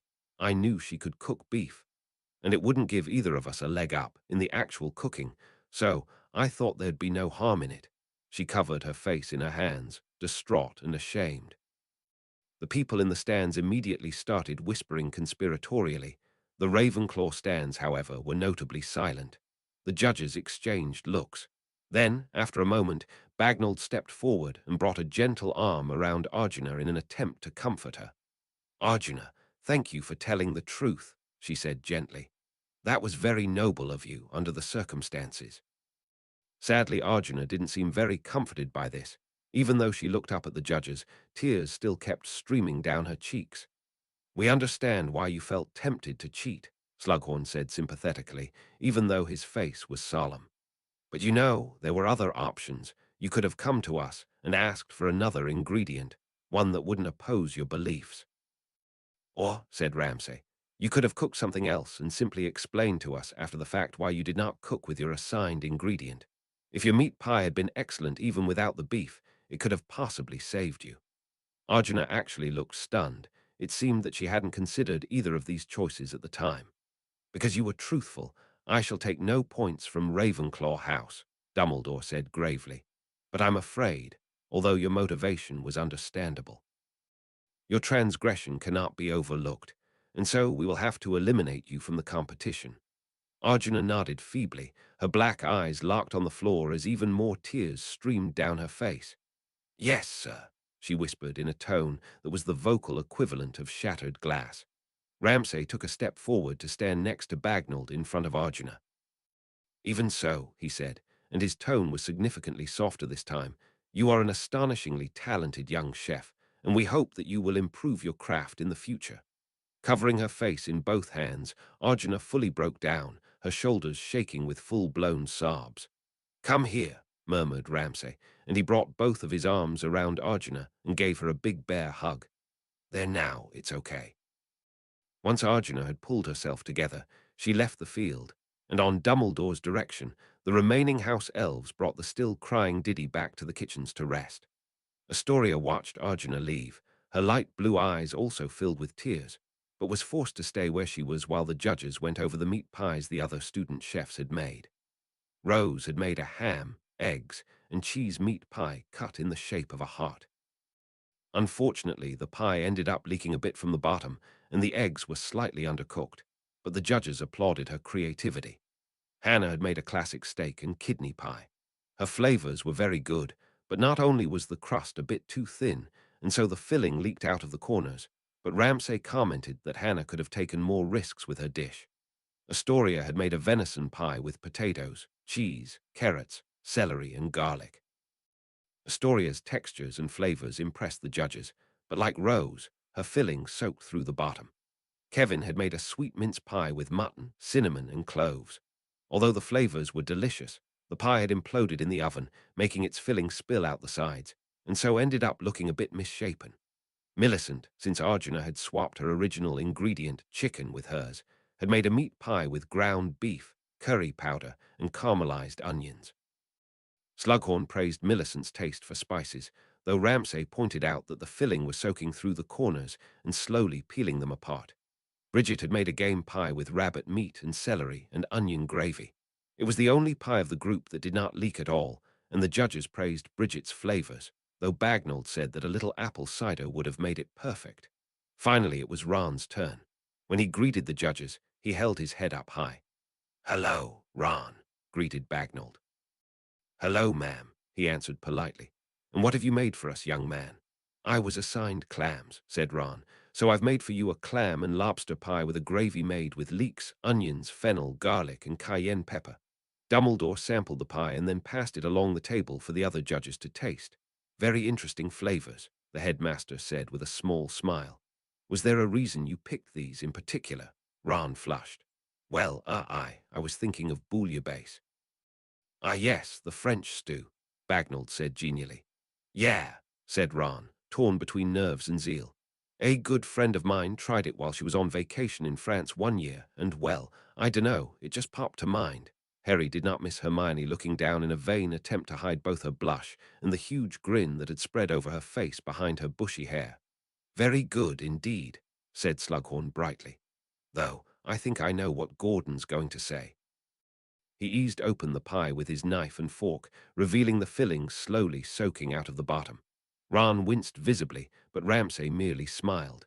Yes, that is a small flaw, but other than that, a very creative and perfectly delicious pie. Well done, Ron. Ron was so startled by Ramsay's short, thoroughly positive answer that he struggled to recover himself. Thank you. With that, he returned back to his station. The judges did not take long to deliberate before coming forward with their results. This round had complications we could not have foreseen, said Ramsay solemnly, but that does not change the sheer amount of pure talent that we have seen from all of you. The best meat pies today were made by Ron. Ron looked up at the Gryffindor stands, throwing both of his fists into the air triumphantly, as a chorus of Weasley is our king rippled through the crowd. Millicent nodded politely to the judges, even though she did not spare a smile. And Bridget. Unlike Millicent, Bridget did not hold back a huge white grin. Only one of you, however, baked their hand-pressed meat pie to perfection, said Ramsay, and that chef is Bridget. The Slytherins in the stands started hooting and hollering. Bridget blew a kiss to them, beaming from ear to ear. Neither Millicent nor Ron begrudged Bridget for her victory, though she had more than earned it. The other two chefs safe from elimination this week are Rose. Rose deflated like a balloon, bending over and hugging herself as she exhaled in relief. And Astoria. Astoria gave a small, half-hearted smile, her light blue eyes drawn away to the side of the field that Arjuna had left through 10 minutes ago. That leaves Hannah and Kevin, said Slughorn solemnly. Please step forward. Both Hufflepuffs looked incredibly nervous as they stepped away from the other chefs.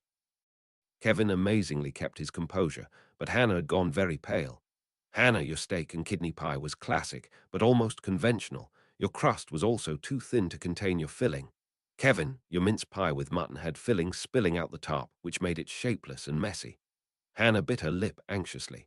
Kevin bowed his head, closing his eyes. The chef who will be leaving the competition today is Kevin. Hufflepuff, please applaud your student chef. Kevin gave a small nod, as if he'd expected as much. He then, without skipping a beat, put on his best smile and waved up at the Hufflepuff stands as they applauded. He then turned to Hannah, shaking her hand and quietly whispering his congratulations. Hannah shook his hand, but then moved forward to give him a big hug. Encouraged by the gesture, Ron stepped forward to shake Kevin's hand too. Then Bridget stepped up and did the same. Kevin and Astoria locked eyes at one point. Kevin's smile flickered slightly when he noticed the upset look on her face. It's okay, he mouthed to her gently, his brown eyes gaining a sad glint despite the smile still attached to his lips. It was at that moment that Astoria realized just how strong of a person Kevin was. Despite him being so disappointed, he could still keep his smile on, so as to help keep smiles on the faces of others.